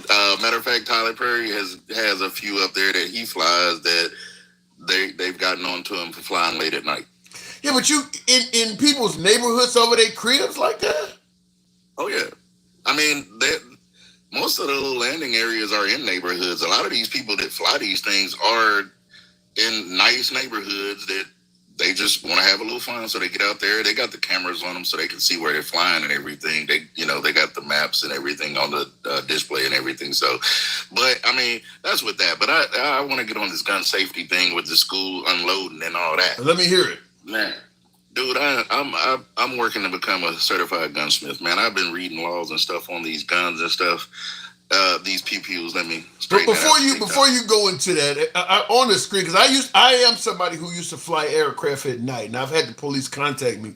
On the screen there, you see a picture of me there holding one of my gliders. Now I'm 6'6", and you see how much taller the wingspan is. This aircraft I used to fly at 2-3 o'clock in the morning. It's outfitted completely with lights and stuff like that. And I've actually had the cops come find me because I got a whole host of aircraft, and they used to come find me. But this was maybe 7-8 years ago, and I was the only. Everybody in my neighborhood knew if they seen something flying up in the sky at night, they knew it was me. They knew where I was standing, flying, and everything. But this situation, what they're doing now, I think is a little different. But go ahead. You said, what were you saying now? Well, on the new ones, because I'm in RC planes and cars and all that crap. But it's like on the new ones, man, I noticed that you got range out the yin yang. So when you're flying in the 5 gigahertz or whatever they're flying. I got 2.5 gigahertz stuff, but yeah, now you can fly stuff 10 miles away from you. Yes, that's insane. That's what they're figuring out on a lot of stuff. But yeah, back to the pew pews, man. It's like this. I own quite a few weapons, a few exotic weapons. Okay, but it's like I got pulled over by the cops and had half of my stuff in the car. They asked me who was I about to go to war with. Damn, But it's like that's impressive for you know, we talk about the cops and racial issues. That's impressive for a black man to have all that and walk away from it though. Oh, they asked me that while I was in handcuffs. I thought I was getting somewhere. Maybe not. All right, maybe not. But all the cops know my name now. But it's like I'm real safe. I got 2 young boys. I got a 15-year-old and a 9-year-old. Mm-hmm. I'm real safe with my weapons. They know that they don't know the code to my safe. They know I keep my gun on my side. When I'm in my living room playing PlayStation late at night, guess what? It's sitting on my coffee table. But I've already taken my boys out and shown them what that weapon can do. So they know it can cause mass damage. Now, on top of that, it's like I never leave it where they can get their hands on it or anything like that. So when you're not around, your weapons are locked up. Yes. Okay. Well, my last guest was making it clear you got them all over the house, and they don't sound like they're locked up at all. I mean, I got a couple that sits in different spots in the house, but you wouldn't see them. Besides, they're in a little lock box. It's biometric. I hit it, it pops up, and I can let you have it right then. You can go to work. Okay. All right. So as far as like Old Boy was saying, I've fallen a victim to it too. I'll be in an area that I don't know or something like that, and I'm in a hotel room and I go use the crapper. I'll take mine in there with me. But it's my EDC. It's my everyday carry. It's gonna be on me anyway because it's holstered to my hip. Right. So all that, it ain't that I'm that scared, but if I got an EDC and I got somebody in the room with me, I'm not gonna leave my weapon out there. Yeah, that so makes sense. Okay. That makes sense to a point. I can kind of understand it. That's just like that. America's gotten. I mean, people just don't feel good going around. I mean, what does this country come to where people don't even feel like they are comfortable taking a shit without being armed? Let's see, the craziest thing, man, is this right here. Everybody's reacting on fear. Fear of this, fear of that. They fear the thugs because the thugs supposedly got all the guns. Well, I'm from Atlanta. Dude, yes, we got a lot of thugs with guns, but guess what? They acting just like the legal people. They trying their best not to have to use it unless they have to. I mean, nobody wants to get in a gunfight. Exactly, you don't know who the better aim is. Right. I mean, because at the end of the day, there's nothing. Good guys lose gunfights every day. Exactly. Yeah. But the biggest thing is, man, it's that taking accountability, being safe with your weapon and all that. You got to do that. You got to learn your gun safety, too, because I'll be honest with you. I've heard and I've seen one or two where these so-called thugs walking around with it in their pants with the extended clips and all that stuff. And they go to grab it and then they shoot off around. And then one of their enemies is somewhere around. They somebody that don't like them or they had a fight with. They hear that gunshot and they see that gun in that person's hands, they're automatically going to start shooting at them. Yeah. So that causes a lot of stuff.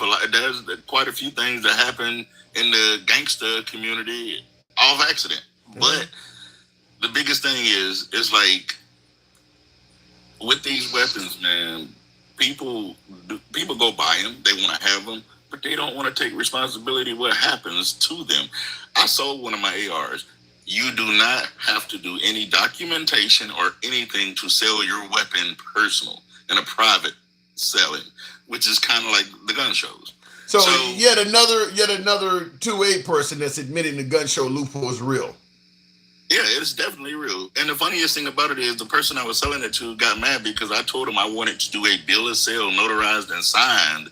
So if he does anything done with that gun. Mm-hmm. And he didn't even want you to do that. No, he didn't want to, but he did it because he wanted that weapon. I build my weapons so they do what they're supposed to do very well. Right. So, but there is no. But you did was kind of like a cover your ass type thing. But it is not mandatory by law to do that. No, it's not. But I mean, common sense should. Well, I take that back because common sense ain't always common these days and times. But a person that thinking halfway logical should say, if I bought this gun, then I did paperwork at the gun store at this store to buy it. I'm gonna cover my butt if I sell it. Yeah. And I don't care what it is. It could be. I could get a little itty bitty Derringer. Trust me, I will still do a bill of sale when I sell this to somebody else if I sell it. So when you do a bill of sale, do you put the information of the person you sold it to on there? Yes. Okay. So you really have a record then. To the point where I put their driver's license number on it. Yeah. So you really have a record. Yeah, and then that would help close that loophole. But like you said, and it would cut down on a lot of the illegal guns out here too. That's just being transferred around. But as far as how it plays in with the school unloadings, is if these people would, like the one guy that went and bought his legally, that's gonna happen every now and then. Hopefully it'll stop going to the schools. Everybody's saying make the school a hard target. I got a high schooler, and this kid, I had to talk to him yesterday about comparing his school to prison. Damn. He already thinks it's like prison. What is it going to be like if they put metal detectors and all that crap up there? They don't feel like they're able to just go. But is there any way at all where you can reduce the number of children losing their lives in school to gunfire in a society that everybody can get a gun so easily? Is there any way to make this happen while still allowing people to freely have guns anytime they want them? Well, yes and no. Well, as far as the school-wise, I mean, one resource officer or two resource officers for a full school is not gonna get. You know. So how many That's armed why- people do you want at the average school? Well, I mean, that's why colleges actually have a college police. You You want know- every elementary and high school. No. I'm not saying it that way, but like at our high school, right now, there are about, I want to say 5 to 8 officers at that school at all times. It's not a high number, but according to most schools that I've been going to and I've seen, it's higher than I usually see. But shit, even though it's not a high number, you realize how much money they're spending just in armed security. You said 5, how many? You said 5 to 8 or whatever you said, and people got to take vacations, so somebody got to work for. When you think about how many armed cops they probably got at least 10 people in rotation, and they're all making, I don't know, 40, 50,000 a year. I mean, it could be $1 million a year just paying armed officers. Yeah, I know a couple of them. I think a couple of them are retired officers, but they went back and did that for like a lesser amount of money or whatever. But I mean, it's like it sounds crazy and it does sound expensive. It's but the expensive. thing is, it's right here. It is expensive. But the thing is those same cops, they do their school route, because our cops here do 12-hour shifts. So they do their school shift. And then they get off and they go do their little traffic for a few minutes and then they gone. So they still getting out in there. And if it's something big that happens, some of those will report to it, from the school. I mean, because I think about a city like Chicago and how many schools they have in that town. If every school even had 3 officers in it, I mean, that would literally be hundreds of people. I mean, the amount of money that would cost for that town, just to have 3 cops in every school. I mean, that would be incredible. Yeah. But I mean, I'm just saying, I do see how even the fights at our at the high school that my son goes to, even the fights and stuff like that, they have dropped dramatically because they have that presence. You know what I mean? And how many armed officers are at your kid's school? I want to say, like I said, between 5 to 8. Damn, that is like a prison. Shit, what they call the principal warden? Nah, but I mean, that's a lot of cops at a school.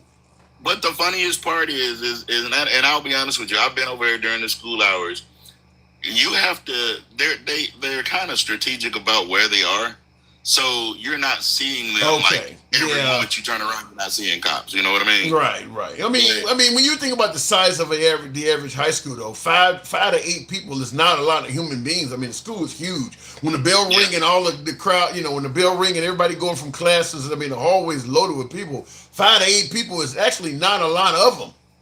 No, it's not, but it's enough it's enough to get to find the guy who's shooting people up pretty quick. Yeah, that, and I mean, a lot of the times, like, what'll happen is they stay somewhere near the entrances. Okay. And they like bounce from interest to interest, but those main entrances they don't lock. There's an officer in that area at all times.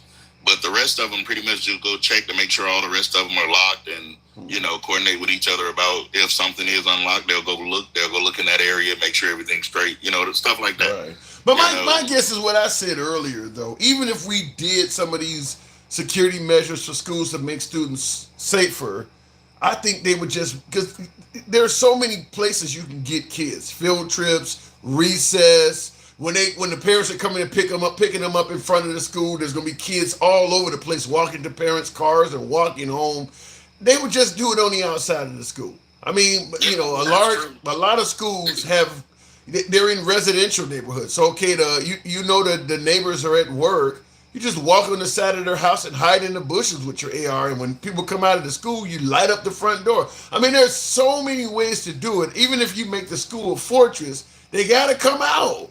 Yeah, and see that's the problem. See, only thing we can do is work to try to keep them safe while they're in school. Once they step out that door, like you said, a person I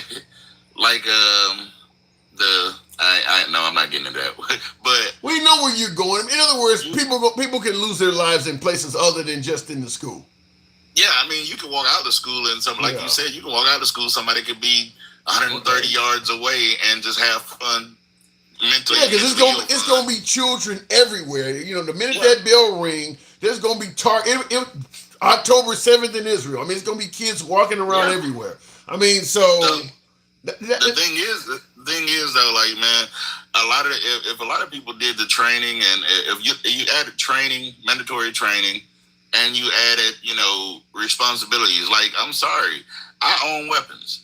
If somebody steals my weapon and I do not call it in stolen the moment I realize it's stolen, and a day later, somebody goes and, pew somebody, then yes, I should be held responsible also. For not because reporting. as an owner, I should have noticed when I noticed that thing was gone. I should have been on the phone then. Hey, look, I need to report a stolen gun. Well, then you would but then you would just lie when you found out somebody did. Well, I actually didn't know it was taken, even though you might have known a week ago. You're just gonna lie and say you didn't know. Well, I mean, the thing is this right here. These people walk up to their cars. They know they keep their car. They keep them in the dash, right? Or they keep them in the center console. Or under the seat. Glove compartment. If your car got broken into, you did some kind of report to get that window fixed, right? Maybe. 9 times out of 10, you're gonna do a report. No, like I said, I'm from the south side of Chicago. Remember the old snatch out radios and shit? I've had my car broken into probably damn near a dozen times. I never called the cops. The cops ain't gonna do shit. They ain't gonna do. You just gotta go to the junkyard and get your window fixed. The cops ain't gonna do nothing for you. Insurance, the insurance premium is higher than the cost of fixing it. So you gotta just eat that. Well, I mean, I'm similar to you because I had the stereo systems. Back in the 90s and 80s when the stereo systems to cars, I had all that in my car when I got mine. And like, I don't care if my window got broken or anything. I called State Farm. It didn't cost me anything to get it. As long as I did that police report, I didn't have a deductible. What was the purpose of even calling the cops, though? I mean, the cops ain't gonna find the guy. The insurance is cheaper to fix the window yourself at a junkyard than pay the $500 deductible or whatever it is for insurance. It's actually cheaper to just fix it. So I mean, well, I guess with me, that's where I was at an advantage at, because on like break-ins and stuff. If I did a report, I didn't have a deductible. I still don't. If you break in my car right now, I still don't have a deductible for replacing a window as long as I do a police report. Oh, I had that. Okay, all right. Then. So that's why I was doing that. But yeah, I mean, even with them trying to say, you can tell, especially when it comes to a weapon, you can tell if somebody's lying about they didn't know. No one. I don't buy that. Wait. If somebody tell you they didn't know if somebody tell you they didn't know their weapon was stolen, you say you can tell they're lying? Because I'm gonna be honest with you, I'm a gun owner. I am a gun owner, dude. Before I started learning to do the gunsmithing, I turned around and I took mine to a smith, and I forgot I took it to the smith. I got on the phone, called it in stolen. 2 days later, the smith called me. I called him and said, "Hey, no, it wasn't stolen." I had to actually explain to them what happened. And because I'm a truck driver, I have so much stuff going. I actually dropped it off on the way to go do a run. And you just forgot about it. You sound like that sounds like some going, and I forgot what I did. That sounds like some Hunter Biden's laptop type shit. I gotta move it on. You forgot what a laptop is. I appreciate you coming on after this. I keep up with my laptops. Hey, Hunter Biden could have learned a lot from you, man. Thank you. Thanks for coming through. A bunch of them can. Oh my God, crazy. Looking in the comments, I want to respond to a super chat. Will G says, what is that? If you have to stay armed, even to take a dump, you got some ops, you are not a normal person. Well, a lot of firearms carriers just simply want to feel safe. It ain't that they all got ops. I mean, I know some firearm owners that are like what my last two callers were. Both of my last callers carrying guns in the shitter. Well, I don't think it's always that they got ops. America's a violent society and they want to be prepared. I don't think it's that they all just have ops like that. Some people just, I don't want to say paranoid, but some people, I mean, I know some folks who will tell you, I keep my gun on me like pants in public. In other words, if I got pants on, I got a gun on me. Like they just carry everywhere. And I'm sure I got viewers out here watching now that are like that as well. Just some people are like that. It ain't that they got ops. Just some people, treat a firearm like insurance. You just never go out without it. And you said the Second Amendment was made to squash slave revolts. Just scared white men having nightmares. Damn, Will. He says the slave the Second Amendment was created to squash slave revolts. Is that true? Just scared white men having nightmares. Is that true though? No, is it? Now you got me wanting to do some homework. Continuing on. Think about it. White people pick fights with black people all the time until it comes time to really fight. And it's the first thing they do is they grab a gun.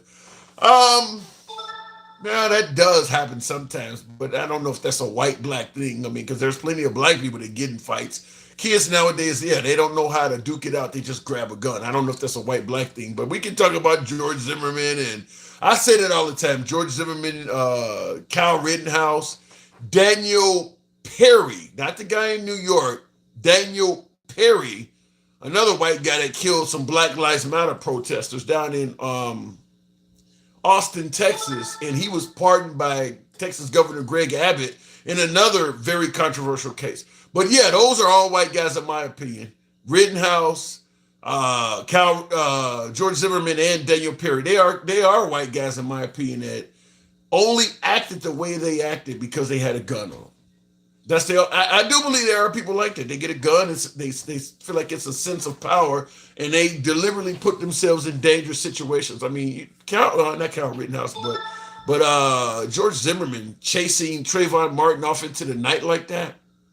Everybody says Trayvon Martin was much bigger and stronger. He's not going to do that if he doesn't have a gun. He did that because he was armed. And certainly Kyle Rittenhouse ain't going to be nowhere near that riot if he's not armed. So some people do put themselves in a dangerous environment simply because they know they have a gun.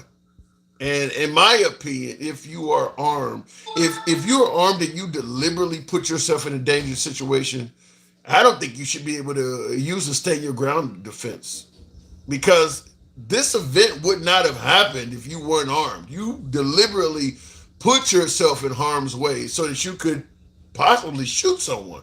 I don't think you should be able to use a stand your ground defense if you are the one that deliberately put yourself in a bad situation. I know some folks might disagree. Fair enough. There's another guy down in Florida. I can't recall his name. He was an elderly man that got into an argument with a black couple. Black man pulls up to a gas station to go in and buy some shit. Parked in a handicapped parking lot. Might have been the wife driving. I don't know which one was driving, but they parked in a handicapped parking lot. There's an old white guy out in front of the gas station. He don't even have a fucking car. And he's going off. The boyfriend gets out of the car and goes in the gas station. He's going off on the wife, or the girlfriend rather, that's still in the car, about them parking in a handicapped. He doesn't work for the gas station or anything. Just somebody walking around starting shit with somebody that parked in a handicapped spot. And he's going off on the girlfriend, who's black and he's white and he's elderly. Boyfriend comes out. The boyfriend is also a younger man, younger black male, much bigger and stronger than the elderly guy that's going off on the girlfriend. Anyway, he shoves and pushes the white guy to the ground. That's all he did. He shoved and pushed the white guy to the ground. Seen him arguing with his girlfriend. Shoved and pushed him to the ground. He doesn't have a right to put his hands on the old man. But that's what he did. He shoved and pushed him to the ground. The old man pulled out a pistol and shot the black dude in the chest and killed him. Just like with George Zimmerman, the cops instantly did a snappy investigation, gave the old man his gun back, and deemed nothing wrong happened. It was justified. I don't. That's the type of shit I'm talking about. You're out here arguing with people because you know you got a gun in your pocket. I don't think you should be able to use the stand your ground defense if you are deliberately picking fights and getting into drama. This ain't stand your ground. You're putting yourself in bad situations because you know you can shoot your way out of it. You wouldn't do this stuff. Take the gun away. None of those people would do this stuff. So that's when I think the stand your ground case goes too far.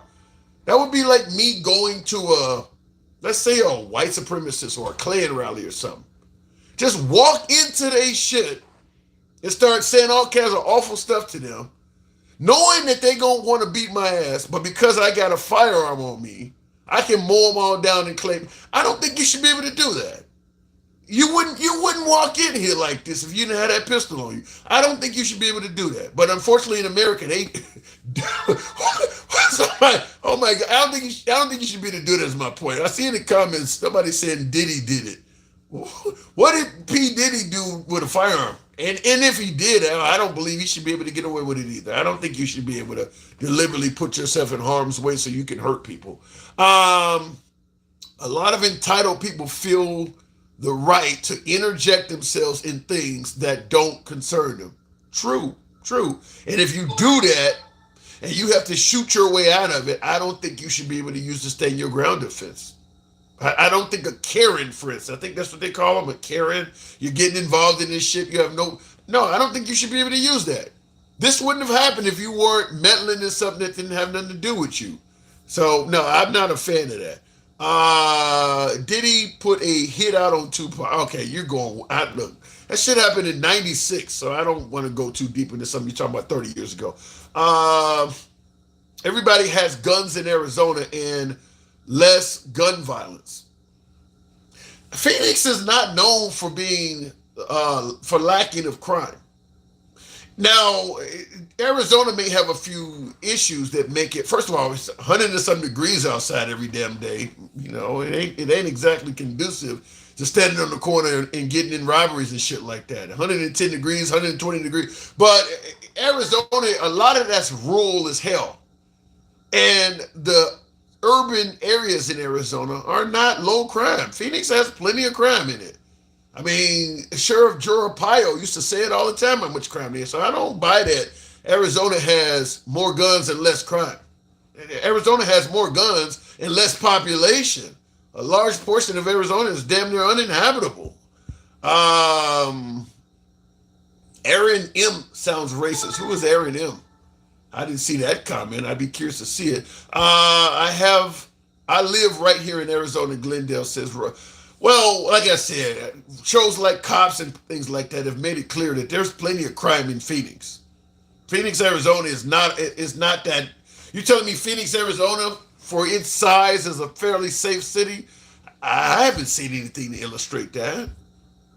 6 months out of the year, beautiful weather, still less gun violence. Okay, all right. You say Arizona is a very safe state to live in. Now, New Jersey and New York are far more populated. Looking in the comments real quick before I move it on. That's crazy to say white people pick fights, though. I don't know what I'm looking at. That's true, they should. No, yeah, if you deliberately get in a fight and you got to shoot your way out of it, to me, that should be the end. Like George Zimmerman, there's no way in hell he should be able to use a stand your ground defense. You're on the phone with 911. You believe that Trayvon Martin is a thief. Now, you're completely wrong on that. I think that even with the whole court case that George Zimmerman beat, one thing is 100% certain. Trayvon Martin was not committing any crime in terms of how George Zimmerman saw him walking through the neighborhood. These punks always get away thinking he's breaking in houses. The evidence shows that he was completely wrong on how he prejudged Trayvon Martin. And that wrongful judgment led him to go chasing this guy down in the wee hours of the morning. Now, we don't know what happened when he caught up with him because we only have George Zimmerman's word to take, Trayvon Martin being killed. But what do you think is going to happen if you believe somebody is a thief and you run up to them at 1, 2 o'clock in the morning? How does that conversation go? You don't have any legal right to detain them. They probably have a reason to be scared as shit of who you are. Like, why are you coming up to me in the middle of the night? I'm just walking to get where I'm going and you walking up to me. So, if I had to speculate, with George Zimmerman already on the phone with 911 saying the guy's a thief, he might have caught up to him and tried to hold him at gunpoint or tried to detain him or at the very least demanded he let him pat him down or something like that. How do you get off or stay your ground on some shit like that?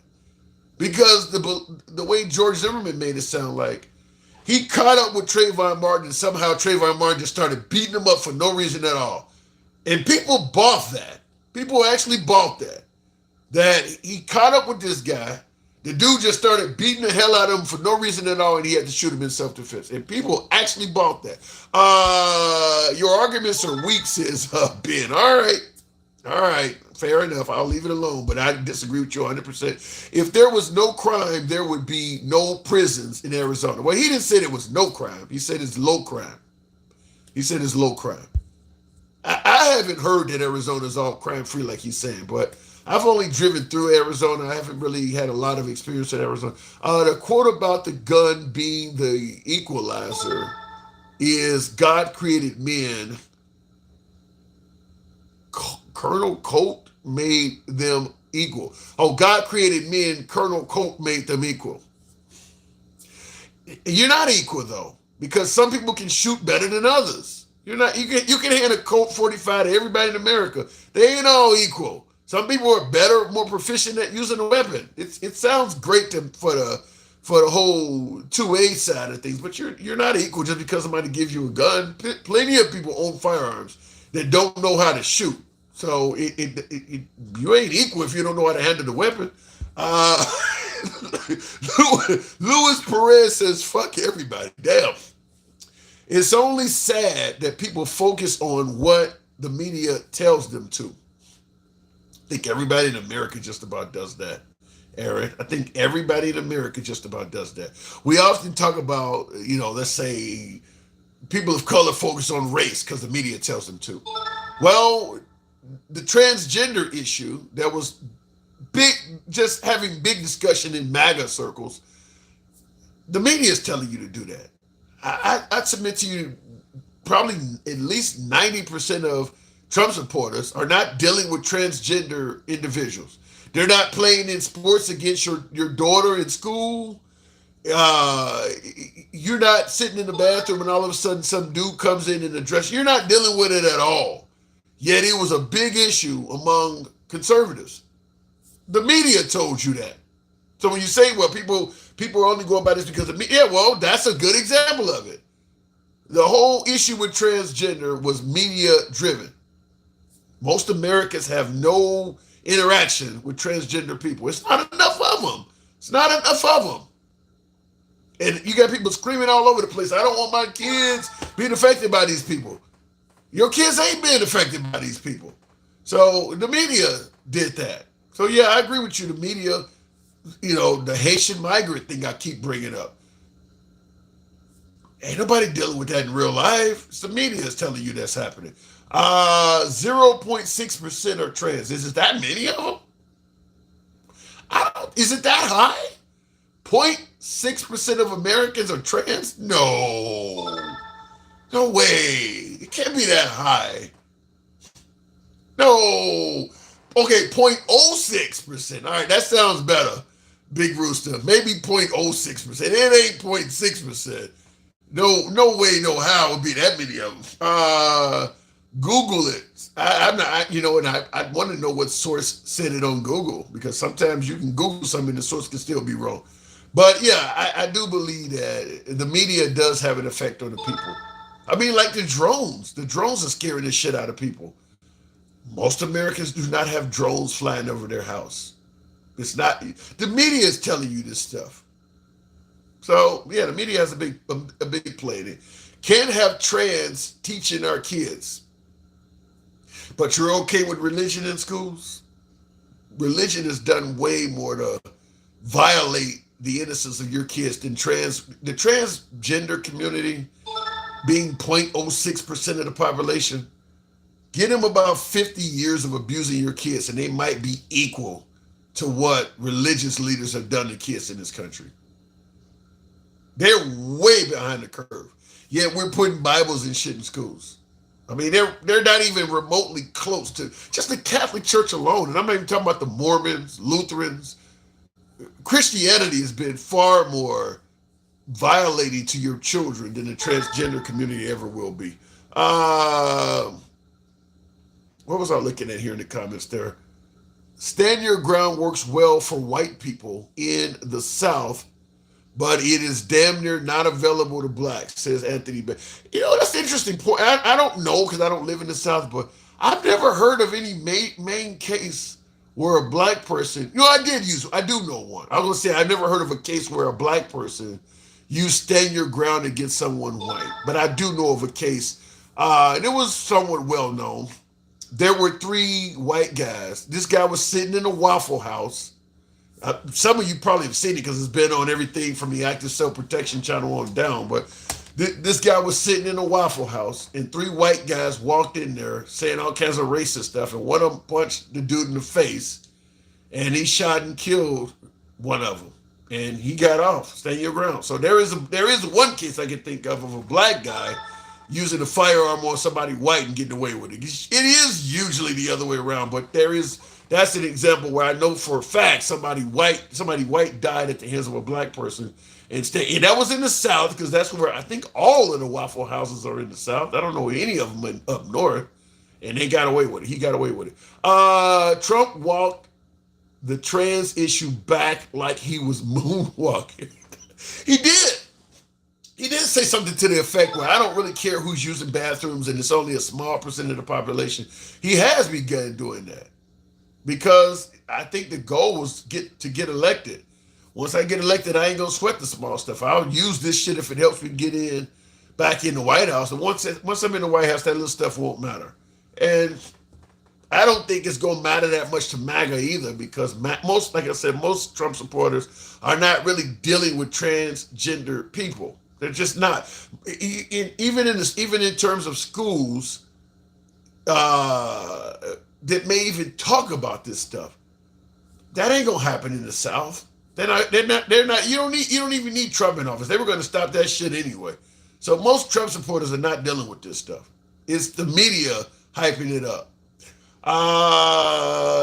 Tim, are you trans? Asked Trey Bay. I must have been born a girl because I know I look like a motherfucking guy. So if I'm trans, I must have been born a girl. I'll leave it at that. What does that say? Ramones believes everything Trump says. All right. Trump is a pussy, says Louis Perez. You guys, is it getting late? Maybe it's getting late. Maybe I need to stop this. You guys are getting kind of crazy in here. The trans non-binary is between 0.5 and 1.6. The figure is not just trans. I'm an old man. Some of these things, I know what L means. I know what G means. I know what B means. I know what T, LGBT. Once you start getting to the Q, the I, A, and all the other letters, I don't know what the fuck that stuff means. I consider myself an ally of the LGBT community, but it gets complicated at that point. I know Q means queer. What the fuck is that? What is that? Why do I need to know you are queer? What is that? So at some point, it does get to be complicated.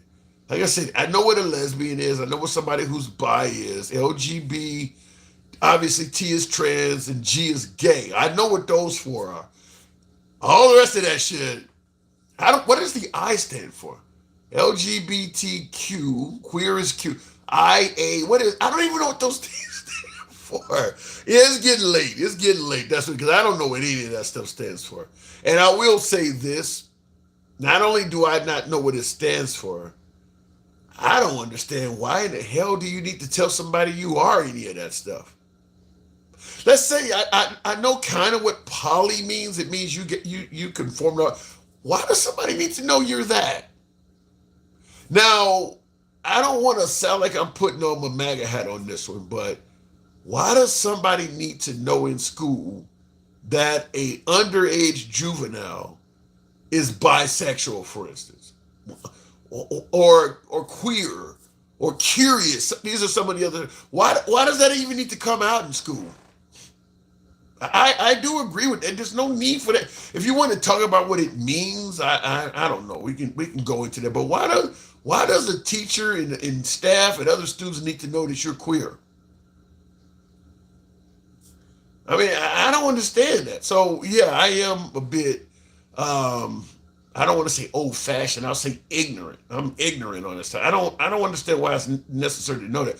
Because that's what they are teaching the kids, says Sheldon. I don't see where there's any reason why somebody needs to know that you're curious and you're in 5th grade. Curious about what? Curious about how much allowance you get? Why does somebody need to know that you're curious at that age? Transgender got Obama elected. That's not true. Ramona, you said transgenders got Obama elected with the other blacks that he bamboozled. The transgender issue was not even a concern during the Obama administration. He passed a law allowing gays, same sex, to get married, and that shit was controversial. They weren't even really talking about the transgender community during the Obama years. Transgender had nothing to do with Obama getting elected. Straight men is the minority. Where are you living at? You must be living in a gay bar to say some shit like that. Straight men are the minority. Yeah, you must be fucking living in a gay bar. I feel the info is out so people can come to grips with their identity. Maybe. I'm just simply saying, even if your identity is curious, why does anybody need to know that? Why do you need to tell somebody that you're curious? I mean, if I'm not trying to holler at you, you don't even need to know that I'm straight, to be honest with you. I mean, if I'm at work and I'm just working, do they need to know what my sexuality is? Now, if you want to put a picture of your wife or your boyfriend on your desk or something, they're gonna find out. But do you need to go around just announcing to people, hey, I'm bi? Why do they need to know that? You trying to fuck your office members? So I don't understand. That is something that has made the LGBTQ community unpopular. Like, you're invoking this shit in places that don't really need to be invoked. It doesn't. Okay, you're queer. You're queer. Why are you telling me that? At a job application. I mean, you're not going to be using that here. You came here to type. You're not going to be using that. Ed G says L is gay. That's not. L is gay. G is gay. P is gay. T is gay. They just want attention. That's not true. Well, maybe. Ed, you always make me work.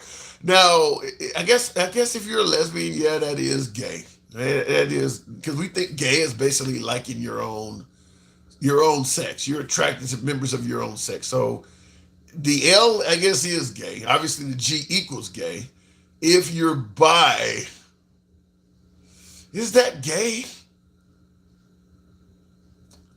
I mean, I think it's because we treat gay women differently than gay men is where I'm pushing back.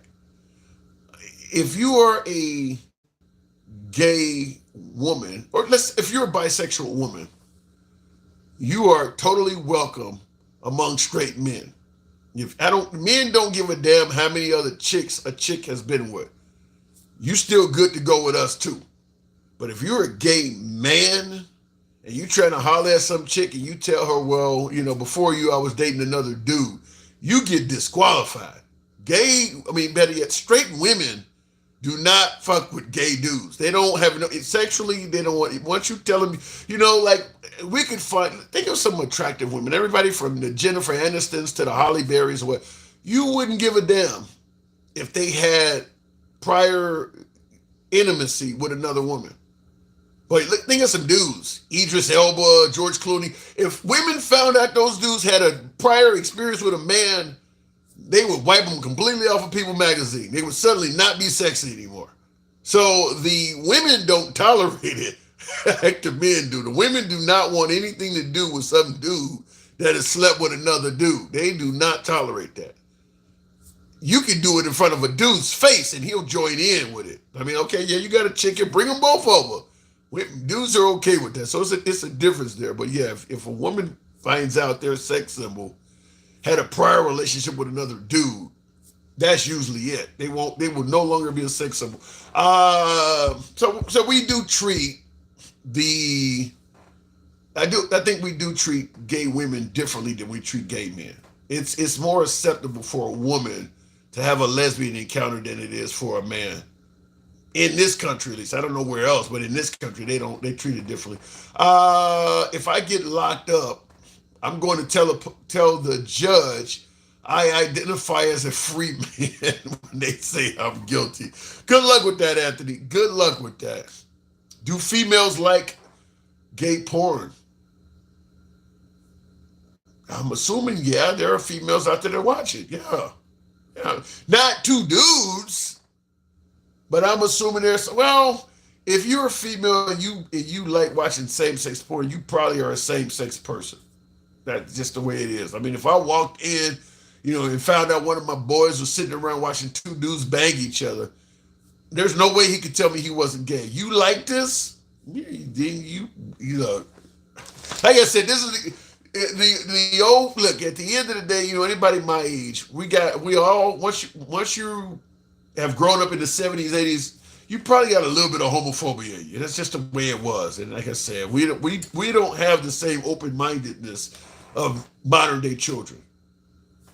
One of my boys tell me he like watching gay porn, he becomes suspect instantly. We don't view that the same. Nowadays kids are a little bit different.